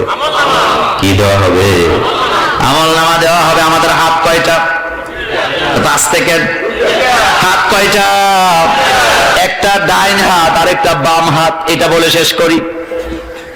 আমল নামাটা দেওয়া হবে, আম্মা মান উতিয়া কিতাবাহু বিয়ামিনি ফায়াকুলু হা উমকরাউ কিতাবিয়া। ও যুবক, ডাইন হাতে যে আমল নামাটা পাবে, আমল নামাটা হাতে নিয়ে দৌড় দিয়ে হুজুরের কাছে যাবে, যাই কব হুজুর আমার আমল নামাটা পড়েন। ওই যে একটু আগে আমি বললাম, নে আমার মোবাইলটা দেখ, কিচ্ছু নাই, এইভাবে করে দৌড়ে যায় হুজুরকে বলবে, হুজুর দেখেন আমার আমল নামাটা একটু পড়েন। নেতার কাছে যায় বলবে, নেতাজি আমল নামাটা পড়েন। সর্দারের কাছে যায় বলবে, সর্দারজি আমল নামাটা পড়েন। আপনি বলবেন, ভাইজান আমল নামা পাওয়ার পরে দৌড়ে মানুষকে দেখাবে কেন? কারণ একটা কারণ, আমল নামা পাওয়ার পরে দেখবে এটার ভিতরে কোনো গুনাহ নাই। হালকা পাতলা যা গুনাহ করছিল, কোরআনের আন্দোলন করার কারণে, আল্লাহর আইনের পথে চলার কারণে, খারাপ কাজগুলোকে আল্লাহ নেক দিয়ে বদলায় দিয়েছে। মোল্লার কথা না আল্লাহর কথা? কার কথা? যাই বলবেন, নেন আমার আমল নামাটা একটু পড়েন। স্বামী তার স্ত্রীর কাছে যায় বলবে, আমার আমল নামাটা পড়ে দেখেন। স্ত্রী তার স্বামীর কাছে যায় বলবে, আমল নামাটা পড়ে। শ্রোতারা বক্তার কাছে যায় বলবে, আমল নামাটা পড়েন। বক্তা শ্রোতার কাছে যায় বলবে, নেন আমার আমল নামাটা পড়েন। কেন বলতেছে? কারণ এটার মধ্যে খারাপ কিচ্ছু সব নেক। যা কিছু খারাপ করছে সেটাও নেক দিয়ে বদলায় দিয়েছেন কে? ইতফা বিল্লাতি হিয়া আহসান। চিৎকার দিয়ে বলবে, আমি সফল, আমি সফল, আমি সফল। কিন্তু ভাইরে, ও যুবক, ওয়া আম্মা মান উতিয়া কিতাবাহু বিশিমালি, যে ব্যক্তি বাম হাতে পাবে, বাম হাতে যে পাবে, ফায়াকুলু ইয়া লাইতানি লাম উতা কিতাবিয়া, আমল নামা যদি আমারে না দিত, চিৎকার দিয়া বলবে, ইয়া লাইতানি কুনতু তুরাবা, আমি যদি মাটি হয়ে যেতাম। ও আমার মুরব্বী বাবারা, খেয়াল করেন, আপনি ভালো মানুষ, সমাজে খুব মান সম্মান আপনার আছে। আপনার ছেলেটা, আপনার মেয়েটা যখন অপকর্ম করে, তখন আপনি বুকে থাপ্পড় দিয়া মাটির দিকে তাকায় বলেন, এত লজ্জা পাইলাম, তুই এমন কাজ কেমনে করলি? মন চায় মাটির দিকে ঢুকে যাই। বলে কি বলে না? সেদিন নাফরমান যারা, বেনামাজি যারা, তারা সেদিন বলবে, ইয়া লাইতানি কুনতু তুরাবা, আজকে যদি মাটি হয়ে যেতাম। আল্লাহ বলেন, না, মাটি হতে পারবি না, কারণ তোর মাটি এখন আর মাটি নাই, মাটির জমিনটাকে তামা বানায় দিবেন কে? আর ভাইয়েরা, আমি যেহেতু আয়াতগুলোর ব্যাখ্যা করলে সময় পাবো না, 10 মিনিটও নাই, আমি কয়েক মিনিটে কথাটা বলে দেই। শেষ দুইটা আয়াতে আল্লাহ পাক একটা ইঙ্গিত করলেন। আল্লাহ পাক জানায় দিলেন, ফামাইয়া আমাল মিসকালা যাররাতিন খায়রান ইয়ারা, তাফসীর ইবনে কাসির, বুখারী, মুসলিমের হাদিসে এসেছে, নবীজি বলেন, যাররা পরিমাণ ভালো কাজ যদি করো সেটা পাবা। নবীজি যাররার ব্যাখ্যা দিতেছেন। নবীজি বলেন, রাস্তা দিয়ে হেঁটে যাচ্ছ, তোমার হাতে এক বোতল পানি আছে। কি আছে? কোথায় হেঁটে যাচ্ছ? রাস্তা দিয়ে হেঁটে যাও, এক বোতল পানি তোমার হাতে। পিপাসায় কাতর একটা লোক গাছের নিচে বা রাস্তার পাশে দাঁড়ায় আছে। নবীজি বললেন, এক ডোক পানি যদি ওই লোকটাকে খাওয়াতে পারো, এই এক ডোক পানির কারণে আল্লাহ তোমার জান্নাত দিয়ে দিবে। সহিহ বুখারী, মুসলিমের হাদিস, তাফসীরে কাসির, তাফসীরে তাবারি। নবীজি বলেন, ও আমার উম্মতেরা শুনে রাখো, তোমার কাছে পানি নাই কিন্তু একটা খেজুর আছে। কি আছে? কি আছে? একটা খেজুর, একটা। নবীজি বলেন, কোন রাস্তার লোককে যদি তুমি এই খেজুরটা খাওয়াই দিতে পারো, এই খেজুরের কারণে আল্লাহ তোমার জান্নাত দিয়ে দিবে। এখানে যদি নবীজি হাদিসটা শেষ করে দিতেন, তাহলে আমরা সাধারণ মানুষ বিপদে পড়ে যেতাম। এবার নবী কয়, আমার উম্মতেরা, তোমার কাছে পানিও নাই, খেজুরও নাই, কিন্তু তোমার তো মুখ আছে। সুবহানাল্লাহ যে কইেন। আপনাদের নজর কি আমার দিকে আছে? আপনারা কি আমাকে ঠিক মতো শুনছে? নবীজি বললেন, আমার উম্মত, তোমার কাছে পানিও নাই, খেজুরও নাই, কিন্তু তোমার তো জবান আছে। এই জবান দিয়া যদি আমার কোন উম্মতের সাথে একটা মাত্র মিষ্টি কথা বলতে পারো, একটা মিষ্টি কথার কারণে আল্লাহ তোমাকে জান্নাত দিয়ে দিবে, যদি তুমি ঈমান নিয়ে মরতে পারো। শর্ত কি? এই তো আস্তে কয়, শর্ত কি? কোরআনের বিরুদ্ধে কথা কইয়া, হুজুর করে গালি দিয়া কোটি টাকা দান করে লাভ নাই। কারণ নবীজি ঈমানের শর্ত দিছে। আমার ভাইয়েরা, জান্নাতে যাওয়ার জন্য কঠিন কাজ কিচ্ছু নাই, তবে কাজগুলো করা লাগবে কার জন্য? ঈমান লাগবে তো, ঈমান লাগবে তো। এই কথাটা আমার নবীজি বললেন, ফামাইয়া আমাল মিসকালা যাররাতিন খায়রান ইয়ারা। এই ব্যাখ্যায় নবীজি বলেন, এটাই যাররা, এটাই কাজ। আরেক আয়াতে আল্লাহ বলছেন, কাউলুম মারুফুন মাগফিরাতুন খায়রুম মিন সাদাকা, খায়রুম মিন সাদাকা, খায়রুম মিন সাদাকা। তোমাদের মিষ্টি কথা আল্লাহর কাছে সদকার চাইতে আরো উত্তম। কার কথা? এই জন্য যারা কোরআন দিয়ে কথা বলে, যারা হাদিস সামনে নিয়ে কথা বলে, তাদের পক্ষে না বিপক্ষে? আলেমদের জন্য ভালোবাসা আছে না? জোরে বলেন, আছে না? নাই? হুজুর যেদিকে আমরা নাই, আমরা নাই। কোরআন যেদিকে আমরা নাই, সেদিকে ইসলামের পক্ষে না বিপক্ষে? রাজনীতি করেন, ইচ্ছা মতো নিষেধ নাই, কিন্তু কোরআনের ব্যাপারে আপনি তখন কার দল? আসতে বলেন কেন? রাজি আছি না নাই? রাজি আছি না নাই? আমার ভাইয়ের, আজকে কিন্তু পুরা কথা আমি বলতে পারি না কিয়ামতের ব্যাপারে, তবে এতটুকুন বলে গেলাম, যত ক্ষমতা, যত কিছু সব মরীচিকা। কার সামনে? কার সামনে? কার সামনে? ইয়াউমা ইয়াকুমুর রূহ ওয়াল মালাইকাতু সাফফা। আল্লাহ সাফফান বলেছেন, এখানে কাতারবদ্ধভাবে দাঁড়ায় থাকবে, কেউ কথা বলতে পারবে না। ইল্লা মান আজিন, ইল্লার পরে যে খবর আসে তার মানে হলো কিচ্ছু নাই, কিচ্ছু নাই। ইল্লা মান আজিনা লাহুর রহমান, রহমানের হুকুম ছাড়া কোনো কথা চলবে না। আর এই কথাগুলি আমাদের জানায় আমাদের হুজুররা। কারা? শেষ কথা বলি, কিছু কিছু ফোন দিতেছে, হুজুরদের মানুষই মনে করে না। আরে ভাই, মাদ্রাসার ছাত্র দেখলে বাসের কন্ট্রাক্টরও ধাক্কা দিয়ে পেছনে বইতে চায়। এমন বেয়াদব নাই? এমন বেয়াদব নাই? এক বুদ্ধিজীবী তো বলেই ফেলছে, কয় মাদ্রাসায় কানা, কুইরা, ল্যাংরা, ভুতা এগুলি ফেলে। আমি ওই আওয়াজ আজকে করি না, একটা কথা বলে যাই, মাদ্রাসায় যারা পড়ে তারা সবচেয়ে বেশি ব্রিলিয়েন্ট। আজকে আপনারা শিক্ষিত লোক, ইংলিশ মিডিয়ামে যারা বাচ্চা পড়ায় তার পিছনে খরচ কম করে না বেশি করে? খাবার দাবারের মান ভালো না খারাপ? সকালবেলা মায়ে মৌজা পরায়, বাপে জুতা পরায়, এরপরে মায়ের ব্যাগে কান্দে উঠে দেয়, এরপরে noodles, Thai soup, chicken, burger, beef, লাল গরু, কালা কুত্তা। খানার কোনো অভাব? এত কিছু খাওয়ানোর পরেও ফার্স্ট ডিভিশনে ফেল করে।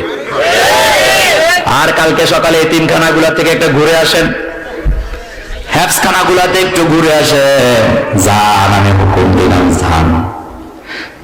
মাদ্রাসার বাচ্চাগুলো সকালে আলুর ভর্তা ডাল ছাড়া কিচ্ছু পায় না, এমন ডাল যেই ডালের ভিতরে মুসুরি খুঁজে পাওয়া যায় না, কিন্তু এই বাচ্চাগুলো আলুর ভর্তার মুসুরি খাইয়া 30 পারা কোরআন 6 মাসের মধ্যে হেফজ করে ফেলা। কথা ঠিক বলি নাই? কথা ঠিক বলি নাই? কিছু কিছু দল আছে আমার ভাইয়েরা, কোটি কোটি টাকা ডলার অভাব নাই, কিন্তু নিজের দলের কোনো দাওয়াত চলে না, কিন্তু কোরআনের দাওয়াত, ইসলামের দাওয়াত বলছেন কারো পিছে একটা টাকাও খরচ করা লাগে না, নিজের টাকা খরচ করে কোরআনের কথা শোনার জন্য আমরা গাইকে যাই না। মাদ্রাসায় খারাপ ছেলেরা পড়ে না আমার ভাইয়েরা। ও ভাইয়েরা, বুদ্ধিজীবীরা তাদেরকে অনেক কিছু মনে করে, আসলে ভিতরে মাল নাই, কারণ বুদ্ধিজীবীরা ভাষা পারে মাত্র 2টা, একটা ইংরেজি আর একটা বাংলা, তাও বাংলা ঠিক মতো বলতে পারে না, বাংলা একাডেমির বাংলা সাইনবোর্ডের বাংলা বানান ভুল। দেখলেন আপনারা? আর আমাদের হুজুররা ভাষা পারে কমপক্ষে 5টা, আরবি, ইংরেজি, উর্দু, ফার্সি, বাংলা। কেমন লাগে? কেমন লাগে? তো তারা যদি 2টা ভাষা পায়রা বুদ্ধিজীবী হয়, আমাদের দেশের আলেমরা 5টা ভাষা জানার কারণে বুদ্ধিজীবীদের বাপ দাদা হয়ে গেছে। আমার ভাইয়েরা, নবীজিকে আল্লাহ বলছেন আপনি কোরআনের কাছে আসেন, কোরআন পড়েন, কোরআন বয়ান করেন। লা তুহাররিক বিহি লিসানাক, কোরআন মুখস্থ করার জন্য জিহ্বা নাড়াচাড়া লাগবে না, পড়বেন, আমি মুখস্থ করায় দেব। আজকের পৃথিবীতে তাকান, ইংলিশ মিডিয়াম বন্ধ, বন্ধ না স্কুল, কলেজ বন্ধ, ভার্সিটি বন্ধ, কিন্তু হেফজখানাগুলা খোলা আছে না নাই? ঠান্ডা পানি দিয়ে বাচ্চাগুলো ওযু করে, গোসল করে, 3টা বাজে বাচ্চাগুলারে হেফজখানার শিক্ষকরা উঠায় দেয়, ঠান্ডা পানি দিয়ে এক একটা বাচ্চা 15 বার 20 বার ওযু গোসল কইরা কোরআন পড়ে। কিন্তু আপনাদের কাছে জানতে চাই, এই বাচ্চাগুলা এখনো করোনা ভাইরাস থেকে মুক্ত আছে না? আর কিভাবে বুঝাইতাম আপনাকে আঙ্গুল দিয়া, আর কিভাবে বলবো?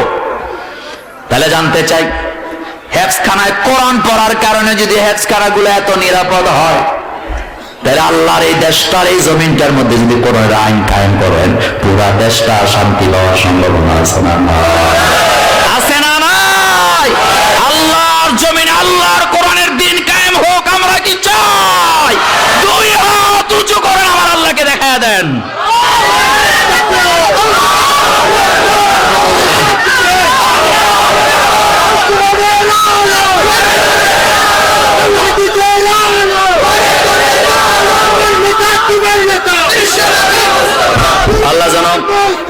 আল্লাহ যেন কবুল করে, আমরা বলি আমিন।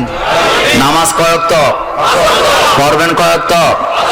পর্দা ঘরে না বাইরে সহ? কথা কয় না। টাকা থাকলে হজ করবো, রাজি আছে না নাই? 24 ঘন্টা জিকিরে পবিত্র অবস্থায় থাকবো, রাজি আছে না না? আমরা মুমিন, আমাদের চলা অন্যদের মতো হবে? আল্লাহ আমাদেরকে মাফ করে দিক, আমরা বলি আমিন।